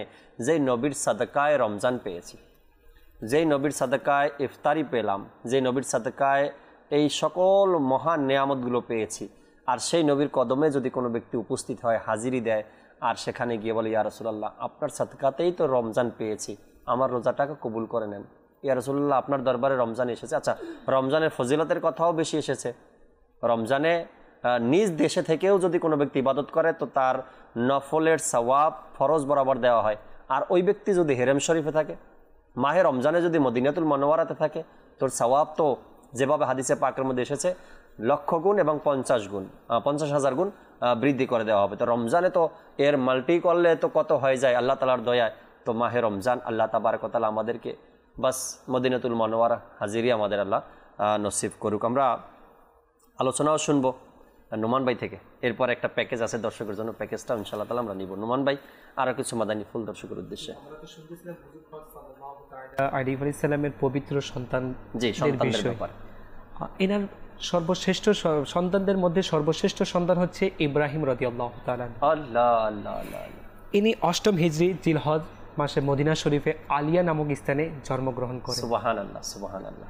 ইনি যখন দুনিয়াতে তাশরিফ নিয়ে আসেন, হুজুর পাক সাল্লাল্লাহু তাআলা আলাইহি ওয়াসাল্লামকে একজন সাহাবী ছিলেন যার নাম হচ্ছে আবু রাফিয়া রাদিয়াল্লাহু তাআলা আনহু।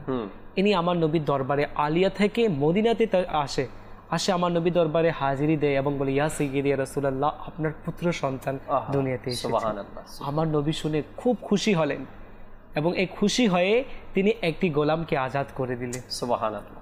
এবং এর মধ্যে জিবরিল আমিন আলা নবিয়ানা আলাইহিস সালাতু ওয়াস সালাম আমার নবী দরবারে তাশরিফ নিয়ে আসেন, বলে, ইয়া সাইয়্যিদি ইয়া রাসূলুল্লাহ, ইয়া আবু ইব্রাহিম, হে ইব্রাহিমের পিতা, আপনি তো পুত্র সন্তানের বাবা হয়েছেন। আমার নবী এটি শুনে খুব খুশি হয়ে পড়লেন। খুশি হয়ে 2টি ভেড়া আকিকার জন্য জবাই করলেন এবং ইব্রাহিম রাদিয়াল্লাহু তাআলা চুল যে ছিলেন এই চুল পরিমাণ রূপা খয়রাত করলেন, সদকা করে দিলেন এবং চুলকে ভালো করে দাফন করে দিলেন এবং তার নাম ইব্রাহিম রাখা হয়। সুবহানাল্লাহ। ইব্রাহিম রাদিয়াল্লাহু তাআলা আনহু কে দুধ পান করার জন্য একজনকে নিয়োগ করা হলো, যার নাম হচ্ছে হযরত সাইয়্যিদুনা আবু সাইফ রাদিয়াল্লাহু তাআলা আনহুর বাড়িতে তিনাকে দুধ পান করার জন্য ব্যবস্থা করে দেওয়া হয়। মাশাআল্লাহ। একবার হুজুর পাক সাল্লাল্লাহু তাআলা আলাইহি ওয়াসাল্লাম এক সাহাবী আব্দুর রহমান বিন আউফ রাদিয়াল্লাহু তাআলা আনহুর সাথে তিনার বাসায় গেলেন, সাইফ রাদিয়াল্লাহু তাআলা আনহুর বাসায় তিনার সন্তানকে দেখতে। তো এনার সন্তান সে সময় মৃত্যুর পথযাত্রায় ছিল। আল্লাহ আল্লাহ আল্লাহ। এখন আবু সাইদ রাদিয়াল্লাহু তাআলা আনহু আমার নবীকে দেখতেছেন, অঝর নয়নে কান্না করতেছেন এবং আমার নবী দরবারে আরজ করতেন, ইয়া সাইয়্যিদি রাসূলুল্লাহ, আপনি এত কেন কান্না করতেছেন? তখন প্রিয় নবী সাল্লাল্লাহু তাআলা আলাইহি ওয়াসাল্লামের মুখ থেকে এই বাক্য বের হলো, চোখ অশ্রু প্রবাহিত করেছে এবং অন্তর বেদনাগ্রস্ত, কিন্তু এই বাক্যটি মুখ দিয়ে বের হয় যা দ্বারা আমাদের প্রতিপালক সন্তুষ্ট হয়ে যায়। আর নিঃসন্দেহে হে ইব্রাহিম, আমি তোমার বিদায়ে অনেক বেশি বেদনাগ্রস্ত। আল্লাহ আল্লাহ আল্লাহ আল্লাহ। এবং হুজুর পাক সাল্লাল্লাহু আলাইহি ওয়াসাল্লাম সেই যুগে যখন ইব্রাহিম রাদিয়াল্লাহু তাআলা আনহু ইন্তেকাল করেন, তো সেই সময় সূর্য গ্রহণ লাগে। তো তখন জাহিলি যুগের ভিতরে কিছু জাহিলিয়াত লোকরা ছিল, এরা বলতেছে যদি কোনো মহান ব্যক্তি দুনিয়া থেকে চলে যায় এর কারণে হতে পারে সূর্যগ্রহণ লাগে। তো হুজুর পাক সাল্লাল্লাহু আলাইহি ওয়াসাল্লাম খুতবাতে দিয়ে বলে, নিশ্চয় চাঁদ ও সূর্য আল্লাহ পাকের নির্দেশন সময়ের মধ্যে থেকে 2টি নিদর্শন। কারো মৃত্যু বা জন্মের সাথে এই 2টি কোনো গ্রহণ হয় না। যখন তোমরা গ্রহণ দেখবে তখন তোমরা দোয়া করো, প্রার্থনা করো এবং কুসুফের নামাজ আদায় করো। এক পর্যায়ে দেখবে গ্রহণ অটোমেটিক চলে যাবে। মাশাআল্লাহ। এখান থেকে আমরা অনেক কিছু শিক্ষা গ্রহণ করতে পারতেছি। আমাদের সমাজেও এটা দেখা যায়, যদি সূর্য গ্রহণ লাগে বা চাঁদ গ্রহণ লাগে, তো যারা গর্ভ অবস্থায় থাকে কুসংস্কার এখানে চলে আসে, বিভিন্ন ধরনের কথাবার্তা মানুষ এখানে বলে। কুসংস্কার সূর্য গ্রহণ বা চন্দ্র গ্রহণকে নিয়ে কেন্দ্র করে, কিন্তু নবী পাক সাল্লাল্লাহু আলাইহি সাল্লাম এখানে কি ইরশাদ করেছেন, তোমরা নামাজ আদায় করো, তওবা করো, দোয়া করো আল্লাহ তাআলার দরবারে, দেখবেন ইনশাআল্লাহ তাআলা এই চন্দ্র গ্রহণ সূর্য গ্রহণ এগুলো আমাদের না করা উচিত। তারপরে সহিহ বুখারীতে এসেছে, ইব্রাহিম রাদিয়াল্লাহু তাআলার ইন্তেকালের পর ইনি তো দুধ পান করা অবস্থায় ছিলেন। তো হুজুর পাক সাল্লাল্লাহু তাআলা আলাইহি ওয়াসাল্লাম ইরশাদ করে, আমার পুত্র ইব্রাহিম দুধ পান করা অবস্থায় মৃত্যুবরণ করেছে, সে পরিপূর্ণ দুধ পান করতে পারে নাই।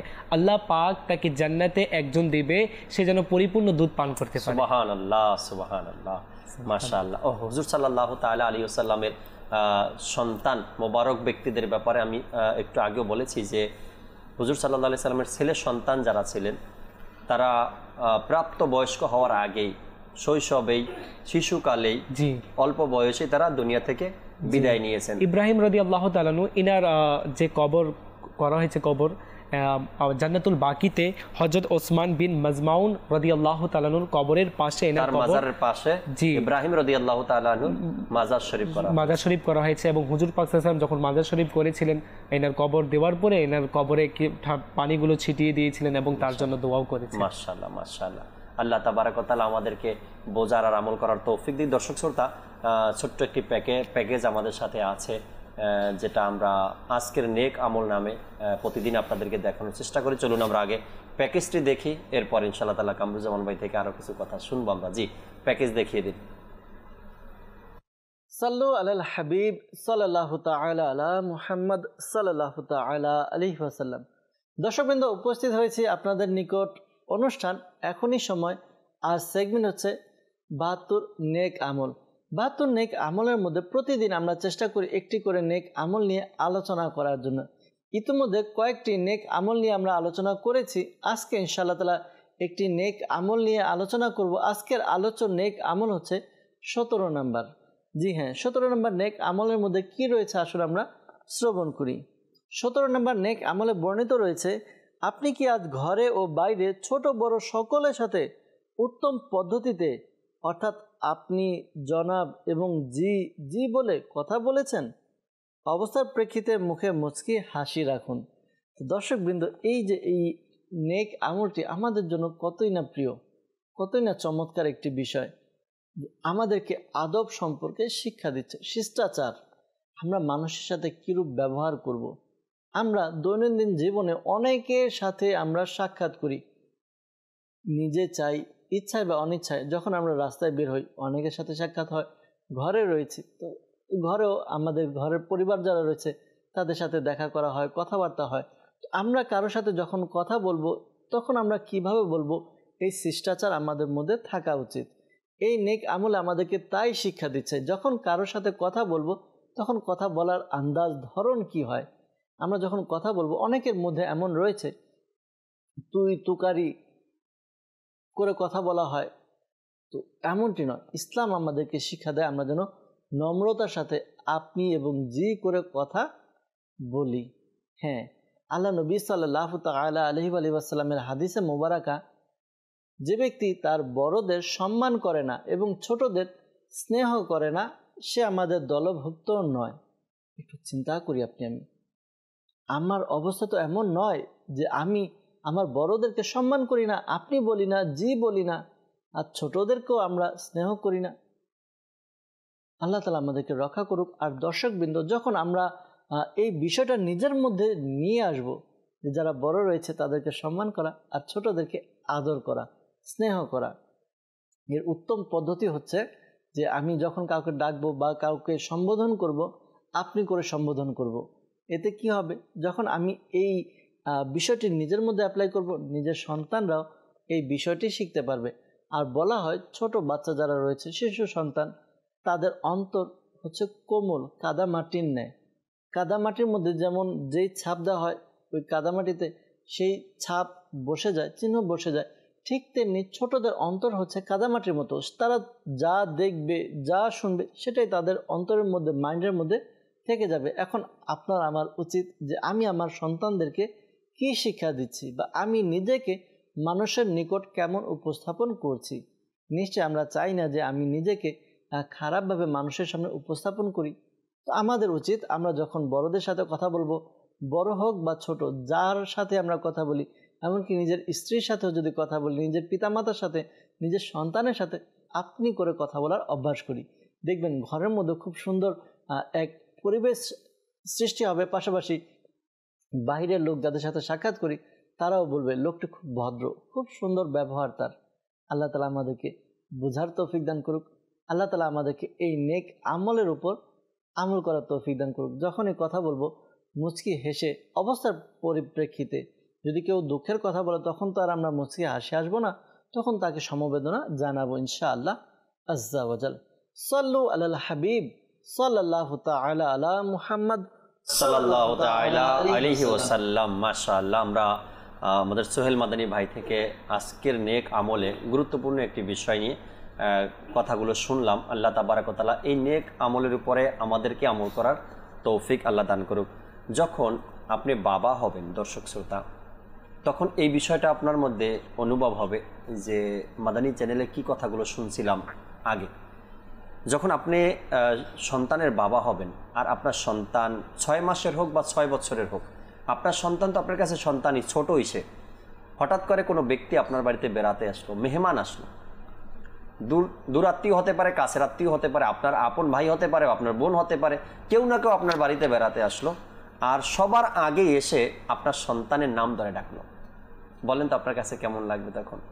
আপনার সন্তান এখনো ছোট, 6 মাসের হোক বা 6 বছরের হোক, ছোট, আর আপনার বাড়িতে যে মেহমান আসছে সে এসে আগে আপনার সন্তানের নাম ধরে ডাকছে, কোথায় কোথায় গেল সে, এরকম হয়, তাই না? তখন মা বাবার অন্তরে হৃদয়টা এত প্রশান্তি পায়, ওই ব্যক্তির প্রতি তারা এতটাই আগ্রহ বেড়ে যায় তাদের, যদি ওই মেহমান আসার আগে বাবা মা যদি বলে কি একদিন পরেই যেন চলে যায়, যদি মনে মনে এমন কথা বলে, আর ওই মেহমান বাড়িতে আসার পরে যদি তার ছোট্ট সন্তানের নাম ধরে ডাকে যে বাবা তুমি কোথায়, তোমার সাথে দেখা করতে আসছি বা তোমার জন্য কিছু নিয়ে আসছি, তখন ওই মা বাবা মনে মনে তার জন্য দোয়া দিতে থাকে। অর্থাৎ নিজের সন্তানের প্রতি যখন কোনো ব্যক্তি ভালোবাসা দেখায় তখন মা বাবার হৃদয়টা অনেক বড় হয়ে যায় এবং অনেক খুশি হয় তারা মনে মনে। আর যখনই আমরা এই কাজগুলো করি আর আমাদের হৃদয়টা অনেক খুশি হয়ে যায়, একবার চিন্তা করে দেখি তো আল্লাহ নবী সাল্লাল্লাহু তাআলা আলাইহি ওয়াসাল্লামের বংশধরের প্রতি যখন আমরা ভালোবাসা পোষণ করি তখন আমার নবীর অন্তর মোবারকটা কত খুশি হয়ে যায় আমাদের প্রতি। উম্মত যখন আমার নবী সাল্লাল্লাহু আলাইহি সাল্লামের বংশের প্রতি ভালোবাসা পোষণ করে, তাদেরকে সম্মান দেখায়, সম্মান করে, তাদের ফজিলত বয়ান করে, তখন আল্লাহ নবী সাল্লাল্লাহু আলাইহি সাল্লামের হৃদয় মোবারকটা, অন্তর মোবারকটা কত খুশি হয়ে যায় ওই উম্মতের প্রতি। তো আমার সন্তানের ব্যাপারে যদি কোনো ব্যক্তি এমন করে, রাস্তায় দেখলো তো জিজ্ঞাসা করলো বাবা কেমন আছো তুমি, বাড়িতে আসলো তো আগেই জিজ্ঞাসা করলো আপনার ছেলে কোথায়, তাকে দেখছি না কেন, পাশে বসালো, তাকে চকলেট দিল, তখন আমাদের হৃদয়টা খুব ভালো লাগে, আমাদের আনন্দ কাজ করে।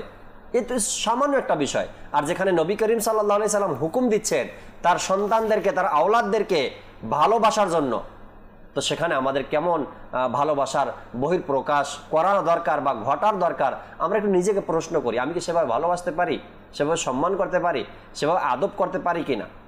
আল্লাহ তাবারক ওয়া তাআলা আমাদেরকে বোঝার তৌফিক দান করুক।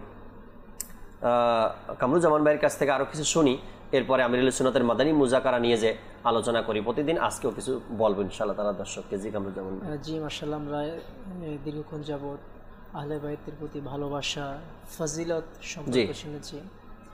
তো একটা বিষয় হচ্ছে যেটার উপকারী আছে সেটার ক্ষতিও আছে, ক্ষতির দিকও রয়েছে।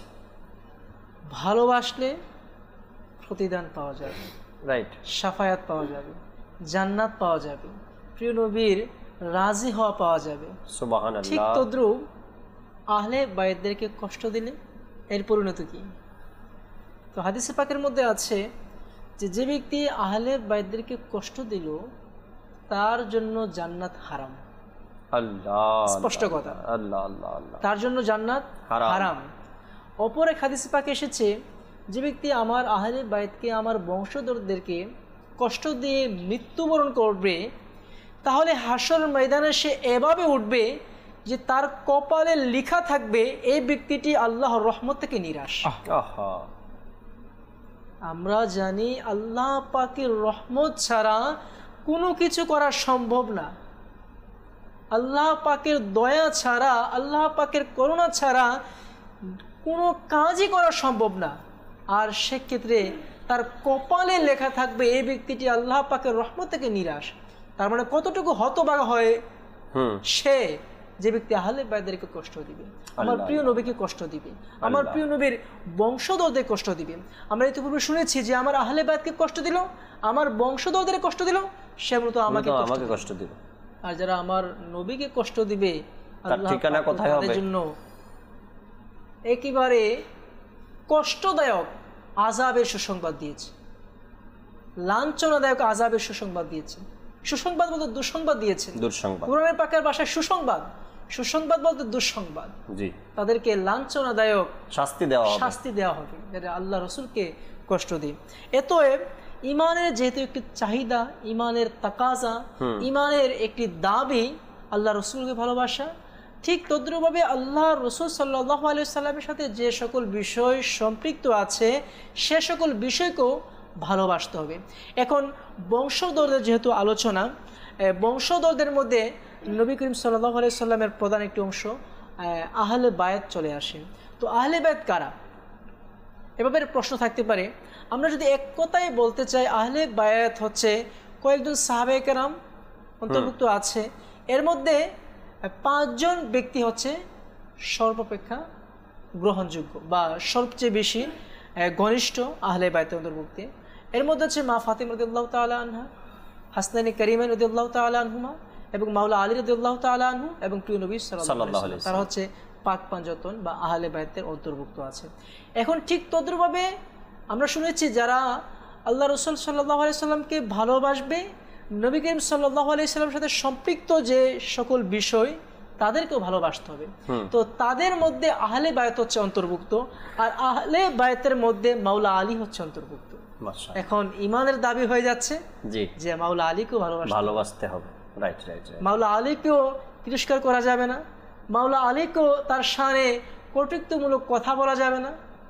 যেভাবে আল্লাহ রসুলকে মান্য করতে হবে, ভালোবাসতে হবে, আল্লাহ রসুল সাল্লাল্লাহু আলাইহি সাল্লামের দাবি নিয়ে আহলে বায়াত মাওলা আলীকেও ভালোবাসতে হবে। যতটুকু সম্মান পাওয়ার যোগ্য তারা রাখেন, যেভাবে হাদিসে পাকের মধ্যে এসেছে, ঠিক আমাদেরকে ততটুকুই তাদেরকে সম্মান দিতে হবে, ভালোবাসতে হবে। আহলে বায়াতের জায়গায় নবী সাল্লাল্লাহু আলাইহি সাল্লামের বংশধর, নবী সাল্লাল্লাহু আলাইহি সাল্লামের বংশধরের জায়গায় সাহাবা একরামের জায়গায় আমাদেরকে এতটুকু মাইন্ডে রাখতে হবে। মাদানী চ্যানেলে দর্শক শ্রোতা নোমান ভাই থেকে কিছু কথা শুনি, এরপরে মাদানী মুজাকারা নিয়ে আলোচনা করবেন ইনশাআল্লাহ। মাশাআল্লাহ, কামরুজ্জামান ভাই অনেক সুন্দর বিষয় বললেন। হুজুর পাক সাল্লাল্লাহু আলাইহি ওয়াসাল্লামের যে 5 জন বিশেষ পাক পাঞ্জাতন যাদেরকে বলি, বিশেষ তাদের ভিতরে একজন রয়েছে হুজুর পাক সাল্লাল্লাহু আলাইহি ওয়াসাল্লামের সন্তান, কন্যা সন্তান, যার নাম হচ্ছে ফাতেমা রাদিয়াল্লাহু তাআলা আনহা। এবং আরও 4 জন সন্তান রয়েছে যার নাম হচ্ছে জয়নব রাদিয়াল্লাহু তাআলা আনহা, হযরত রুকাইয়া, হযরত উম্মে কুলসুম এবং ফাতেমা রাদিয়াল্লাহু তাআলা আনহা। 4 জন মেয়ে সন্তান। জি সুবহানাল্লাহ। তো এদের মধ্যে থেকে সবথেকে ছোট সন্তান হচ্ছে হযরত ফাতেমা রাদিয়াল্লাহু তাআলা। মাশাআল্লাহ।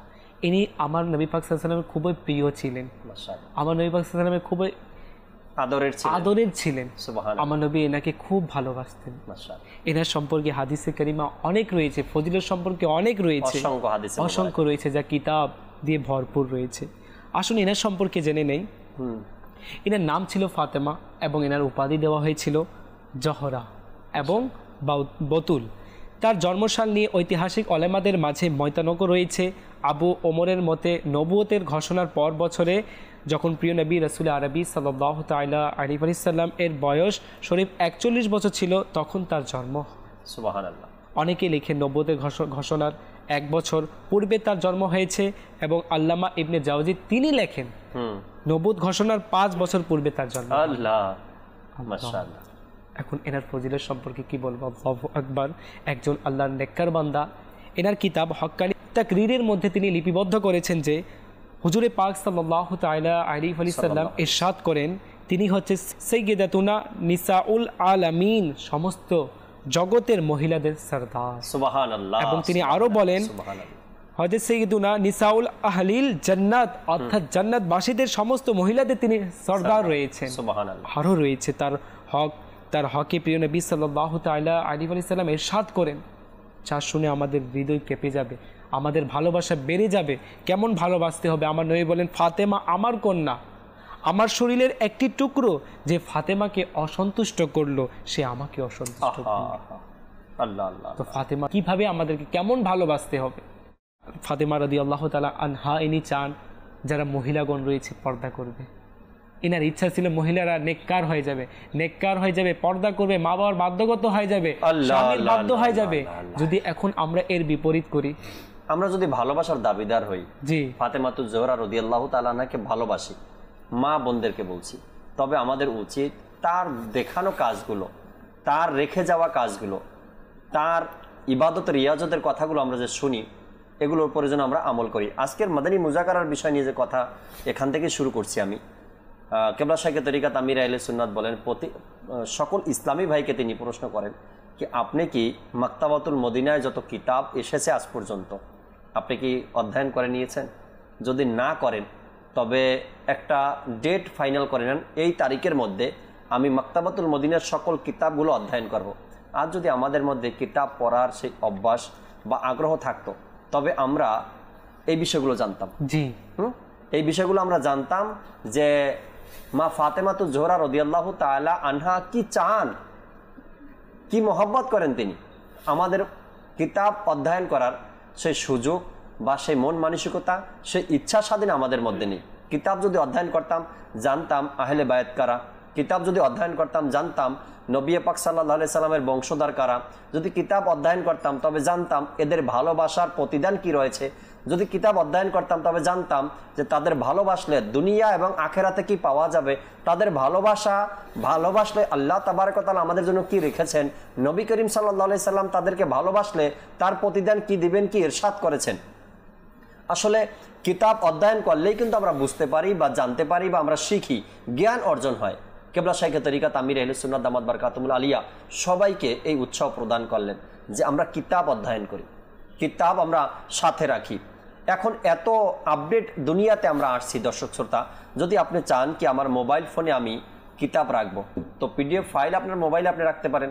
দাওয়াত ইসলামীর ওয়েবসাইট যে রয়েছে www.dawatislami.net, এখানে আপনি ঢুকেন, এরপরে ভাষা চয়েস করেন বাংলা ভাষা, এরপর এখান থেকে আপনি কোন কিতাব পড়বেন, আহলে বাইতের ব্যাপারে পড়বেন, নবী সাল্লাল্লাহু আলাইহি সাল্লামের বংশধরের ব্যাপারে পড়বেন, ইশকে রসুলের ব্যাপারে পড়বেন, শানে রিসালাতের ব্যাপারে পড়বেন, আউলিয়া কেরামের শান সম্পর্কে পড়বেন, খৌফে খোদা সম্পর্কে পড়বেন, আখিরাতের সম্পর্কে পড়বেন, যে সম্পর্কে আপনি পড়তে চান না কেন, যে বিষয় আপনার দরকার, সব বিষয় আপনি এখান থেকে পাবেন। অধ্যয়ন করতে থাকেন, আল্লাহ চায় একদিন দুই দিন করতে করতে আপনার মধ্যে এই বিষয়গুলো চলে আসবে যে আল্লাহ নবী সাল্লাল্লাহু আলাইহি সাল্লামের বংশধরকে কিভাবে ভালোবাসতে হবে। এখন আমাদের মধ্যে অধ্যয়ন করার অভ্যাসই নেই, কিতাব পাঠ করার, কিতাব পড়ার অভ্যাস আমাদের মধ্যে নেই। আমরা মোবাইল হাতে নেই সোশ্যাল মিডিয়া চেক করার জন্য। আল্লাহ তাআলার পানা যে সোশ্যাল মিডিয়া আমাকে এমনভাবে দেওয়ানা বানিয়ে রাখছে যে আমি 2, 4, 5 ঘন্টাও যদি সোশ্যাল মিডিয়ার মধ্যে নিজের সময়কে ব্যয় করে দিই, তারপর আমার হুঁশ ফেরে না যে আমি কোথায় আছি। অথচ এই মোবাইল দিয়েই কিন্তু হাজার হাজার ওলামা একরাম কিতাব পড়ছেন। মুফতি কাসিম সাহেবের কিতাব আইপ্যাডের মধ্যে হাজার হাজার কিতাব না, মোতালা করতে থাকেন, পড়তে থাকেন। নিগরানি শুরাকে হয়তো দর্শক শ্রোতা আপনারা প্রতিনিয়ত দেখেন মাদানী চ্যানেলে, সামনে এক রাখা আছে আর এটা দেখে দেখে তিনি বয়ান করতে থাকেন, কিতাব এর মধ্যে ভরা আছে, বয়ান করতে থাকেন। এখন আমাদের ইচ্ছা স্বাধীন কতটুকু আছে সেটা দেখতে হবে। দাওয়াত ইসলামী আমাদের হাতে ধরিয়ে দিচ্ছে, দাওয়াত ইসলামী আমাদের হাতে তুলে দিচ্ছে, নেও ভাই কিতাব দিলাম, এবার পড়া শুরু করো। এখন যদি আমি কিতাবটা গ্রহণ করলাম, এরপর রেখে দিলাম নিজের টেবিলে, তো আর কত করবে দাওয়াত ইসলামী? ওয়েবসাইটের মধ্যে হাজারো কিতাব রাখা আছে দাওয়াত ইসলামীর, আমরা পড়ার ইচ্ছা কতটুকু আমাদের আছে? আমির আহলে সুন্নাত দামাত বারকাতুহুল আলিয়া মাদানী মুজাকারাতে ইসলামী ভাইদেরকে নিয়ত করালেন যে আমরা যদি এই ছোট রিসালা যেগুলো আছে, রিসালা টাইপের আছে অল্প কয়েকটা পেজ, আমরা যদি প্রতিদিন একটা করে রিসালাও পাঠ করি, তবে মাসে 30টা রিসালা আমাদের পাঠ করা হয়ে যায়। আচ্ছা, এর মধ্যে প্লাস হবে আরও 4টা রিসালা, সাপ্তাহিক অডিও রিসালা যেন দেয় আমিরুল সুন্নাত, 4টা অডিও রিসালা অ্যাড হবে। তো 30টা প্রতিদিন একটা করে পড়লে 30টা, আর 4টা অডিও রিসালা 34টা মাসে আমাদের হয়ে যায়। আচ্ছা, মাসিক ফয়জানের মধ্যে একটা আছে 35টা, কেন পড়ছি না? আমাদের উৎসাহ কোথায় চলে গেল? যখন আমরা পড়বো তো আল্লাহ চাই ইনশাআল্লাহ তাবারক ওয়া তাআলা আহলে বাইতের ব্যাপারে, নবী সাল্লাল্লাহু আলাইহি ওয়াসাল্লাম বংশধরের ব্যাপারে আমাদের অন্তরের মধ্যে ইলমে দ্বীন অর্জন হতে থাকবে আর হৃদয়ের মধ্যে ভালোবাসা বাড়তে থাকবে। আমি বলবো আমাদের শাইখে তরিকত আমির আহলে সুন্নাত দামাত বারকাতুহুল আলিয়া, আমির আহলে সুন্নাত যে কিতাবগুলো তিনি রচনা করেছেন, লিখেছেন, যদি কেউ এই কিতাবগুলো অধ্যয়ন করে, আমি বলবো তার জন্য শরীয়তের বেসিকলি জ্ঞান অর্জন তার হয়ে যাবে। আল্লাহ আল্লাহ আল্লাহ। আমির আহলে সুন্নাতের রিসালাতে কি নেই? জি, শরীয়তের পুষ্পধারা আছে, সুবহানাল্লাহ, তরিকতের পুষ্পধারা আছে, বাতিনি সংশোধনমূলক বয়ান আছে, জাহিরি এবং বাতিনি। একটা মানুষ শুদ্ধ হওয়ার জন্য, একটি মানুষ আল্লাহ পাকের মারিফাত হাসিল করার জন্য, আল্লাহ পাকের প্রিয় বান্দা হওয়ার জন্য জাহিরি এবং বাতিনি এই দুটো জিনিসকে পরিষ্কার করতে হয়, শুদ্ধ করতে হয়। জাহিরি বলতে নামাজ, রোজা, পবিত্রতা, পাক পবিত্রতা এগুলো, আর বাতিনি বলতে যে ভিতরে যে রোগগুলো আছে, অহংকার, বিদ্বেষ, ঘৃণা, তাকাব্বুর, রিয়া, বিদ্বেষ, হিংসা, পরনিন্দা, কুমন্ত্রণা, ওয়াসওয়াসা, এই যে বাতিনি রোগগুলো, এগুলো আলহামদুলিল্লাহ আমাদের শাইখে তরিকত আমির আহলে সুন্নাতের অনেকগুলো রিসালা এভাবে লেখা হয়েছে, এই বিষয় নিয়ে লেখা আছে। তো আপনি যদি এই রিসালাগুলো পাঠ করি, আমির আহলে সুন্নাতের কিতাবগুলো পাঠ করি, আমি বলবো শরীয়তের একটি জ্ঞান সে অর্জন করে ফেলবে। সুবহানাল্লাহ, রাইট, শুধু এই রিসালা পাঠ করার মাধ্যমে। রাইট রাইট রাইট, এমনটাই। আসলে একজন ব্যক্তিকে সঠিক মানুষ হিসেবে বেঁচে থাকার জন্য যতটুকু দরকার ততটুকু তো অর্জন করা চাই, তাই না? একজন মানুষ হিসাবে আমাকে বেঁচে থাকতে হবে। এখন আমি ব্যবসা শুরু করলাম, তো আমি জানি না হালাল বা হারাম।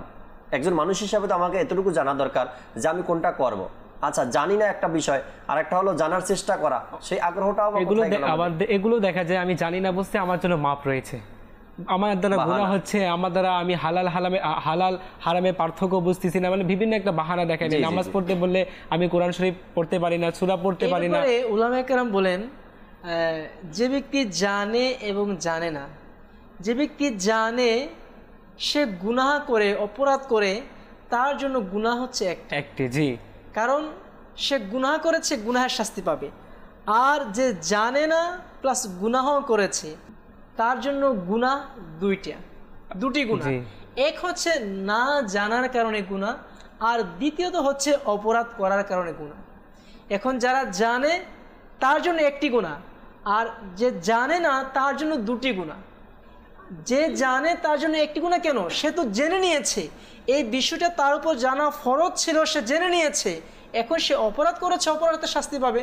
কিন্তু আমাদের সমাজে সাধারণ মানুষের কনসেপ্ট হয়ে গিয়েছে, ভাই আমরা তো জানি না, আমরা জানি না, আমাদের জানার চেষ্টাও করে না, আর অমুক তো জানে, এটার জন্য তো ডাবল গুনাহ, জানার চেষ্টা করে নাই বিধে তো ডাবল গুনাহ, ডাবল অপরাধী। এবং কিতাবের মধ্যে এটাও এসেছে, কাল কিয়ামতের ময়দানে ওই ব্যক্তি সবচেয়ে বেশি আফসোস করবে যে জ্ঞান অর্জন করার সুযোগ পেল কিন্তু জ্ঞান অর্জন করেনি।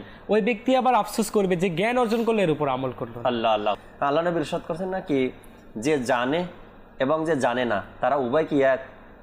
যারা জানে এবং তারা জানে তারা কখনো সমান হতে পারে না, সমান নয় তারা। হাল ইয়াস্তাউল্লাযিনা ইয়ালামুনা ওয়াল্লাযিনা লা ইয়ালামুন, যারা জানে এবং যারা জানে না তারা কি সমান? তারা কি সমান? কখনোই সমান নয়। তো এই জন্য জানার জন্য আমাদেরকে জ্ঞান অর্জন করতে হবে। এখন জ্ঞানের পরিমাপ এটাও তো করা যাবে না। আপনার যখন যে বিষয়টা জানতে হবে, অর্জন করা ফরজ হয়ে যায়, তখন আপনাকে সেটা অর্জন করতেই হবে, জানতেই হবে। এখন যতটুকু আপনার জানার প্রয়োজন আপনি জানতে থাকুন। আচ্ছা, নিজে জানেন না, ওলামা একরামের কাছে যাই, আমরা ওলামা আহলে সুন্নাতের কাছে যাই, তাদের থেকে শিখি। দাওয়াত ইসলামের মোবাল্লিগদের কাছে আসি, তাদের থেকে শিখি। মাকতাবাতুল মদিনা থেকে কিতাব সংগ্রহ করি, সেখান থেকে আমি শিখি, অধ্যয়ন করতে থাকি, পাঠ করতে থাকি, আর শিখতে থাকি।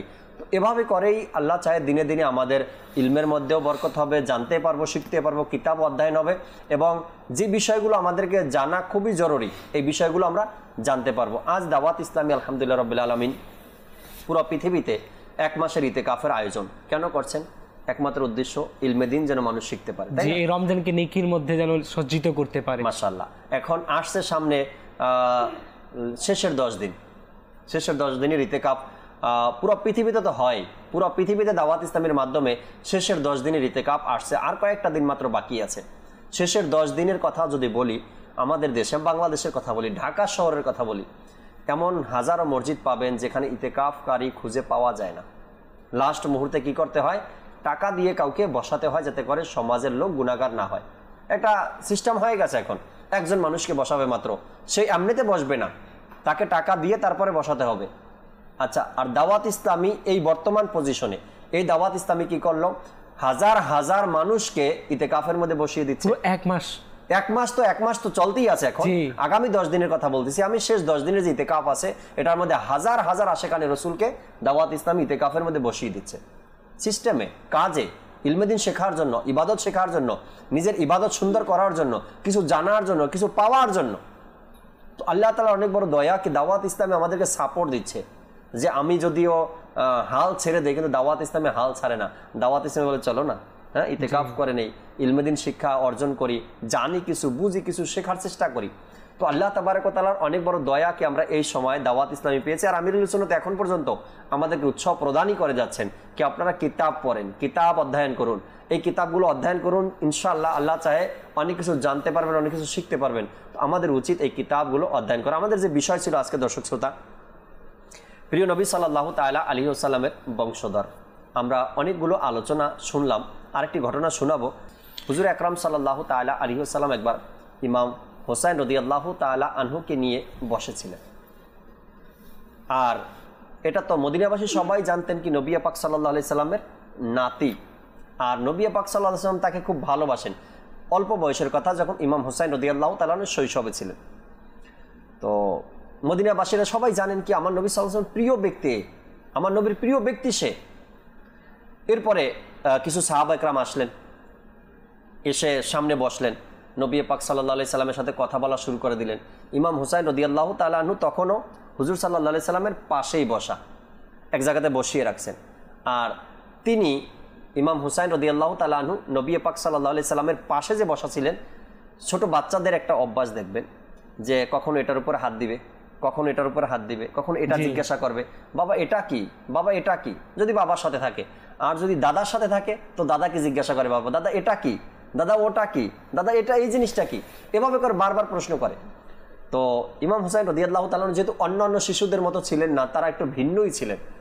তো নবী পাক সাল্লাল্লাহু তাআলা আলাইহি ওয়াসাল্লামের দিকে তাকিয়ে আছেন, মুখের দিকে তাকিয়ে আছেন। হুজুর সাল্লাল্লাহু তাআলা আলাইহি সাল্লাম সাহাবা ইকরামের সাথে কথা বলতেছেন, আবার একটু করে তার মাথায় হাত বুলাচ্ছেন, আবার কথা বলতেছেন। ইমাম হুসাইন রাদিয়াল্লাহু তাআলা মুখের দিকে তাকিয়ে আছেন, আবার হুজুর সাল্লাল্লাহু আলাইহি সাল্লাম তার হাত বুলাচ্ছেন তার মাথায়। তো একজন সাহাবী বলে ওঠেন, ইয়া রাসূলুল্লাহ সাল্লাল্লাহু আলাইহি সাল্লাম, আপনি যদি অনুমতি দেন তো আমি ইমাম হুসাইন রাদিয়াল্লাহু তাআলা আনহুকে হুজরা মুবারকে দিয়ে আসি। অর্থাৎ ফাতেমাতুজ জোহরা রাদিয়াল্লাহু তাআলা আনহার কথা বলে যে তার ঘরে আমি দিয়ে আসি যদি আপনি অনুমতি দেন। নবী পাক সাল্লাল্লাহু তাআলা আলাইহি ওয়াসাল্লাম ইরশাদ করলেন কি হুসাইন আমাকে ছাড়া যাবে না, হুসাইন আমাকে ছাড়া যাবে না। তো ওই সাহাবী একটু রসিকতা চলে আসলো এখানে, যে ওই সাহাবী বলেন, ইয়া রাসূলুল্লাহ আপনি অনুমতি দেন, আমি দেখি তাকে ডেকে সে আমার সাথে যায় কিনা।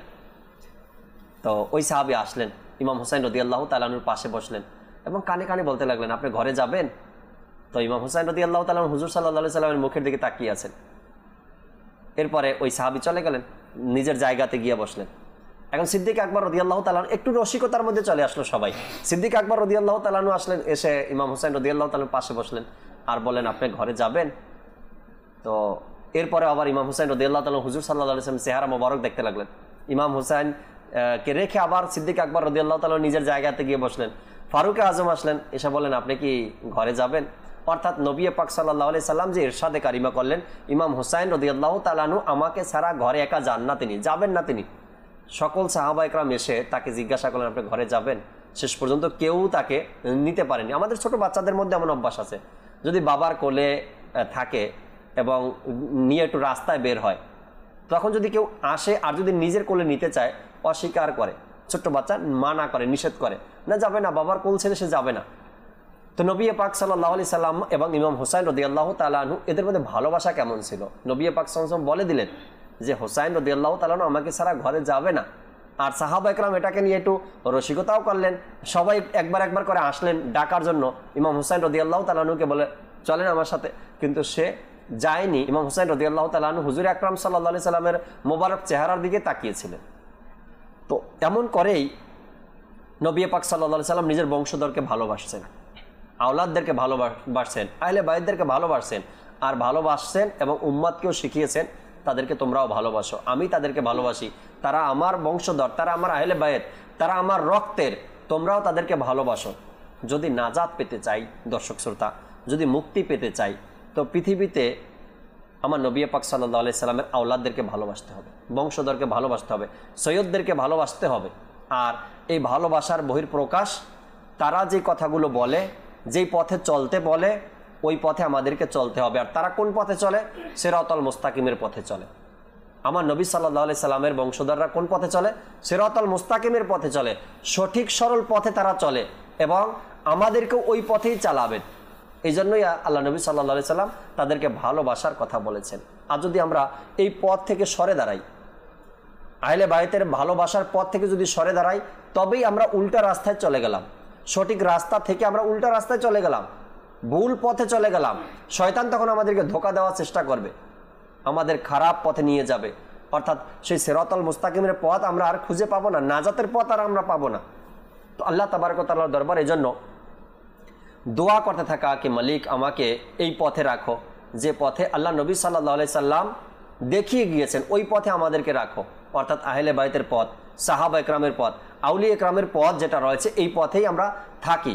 আর এটা দোয়াও আমাদেরকে করতে হবে। আল্লাহ তাবারক ওয়া তাআলা আমাদেরকে নবী পাক সাহিবুল আওলাদ সাল্লাল্লাহু তাআলা আলাইহি ওয়াসাল্লামের বংশধরকে ভালোবাসা এবং তাদেরকে অনুকরণ করা এবং মোহাব্বত ভালোবাসার বহিঃপ্রকাশ করা, আল্লাহ তাআলা সেই তৌফিক আমাদেরকে দান করুক। কখনো যেন আল্লাহ তাবারক ওয়া তাআলা আমাদেরকে তাদের সামনে বেয়াদবি করা, এমন বেয়াদবিমূলক কথা বলা বা তাদেরকে নিয়ে সমালোচনা করা, এই সকল বিষয়গুলো থেকে যেন আল্লাহ তাবারক ওয়া তাআলা আমাদেরকে হেফাজত করেন, আমার ভবিষ্যৎ প্রজন্মকে যেন আল্লাহ তাআলা হেফাজত দান করেন। এবং এমন কথা যারা বলে, এমন আচরণ যারা করে, এমন কথা যারা বলে, তাদের থেকেও যেন আল্লাহ তাআলা আমাদেরকে দূরে রাখেন, ওই সকল ব্যক্তিদের কাছেও যেন আমাদেরকে যেতে না হয়। আমিন বিজাহিন নাবিল আমিন সাল্লাল্লাহু তাআলা আলাইহি ওয়াসাল্লাম। ইনশাআল্লাহ তাবারক ওয়া তাআলা আগামীকালকে আবারও এই প্রোগ্রাম এখনই সময় আমরা উপস্থিত হব, নতুন কিছু বিষয় নিয়ে আলোচনা করব। সাল্লু আলাল হাবিব সাল্লাল্লাহু তাআলা আলা মুহাম্মদ সাল্লাল্লাহু তাআলা আলাইহি ওয়াসাল্লাম।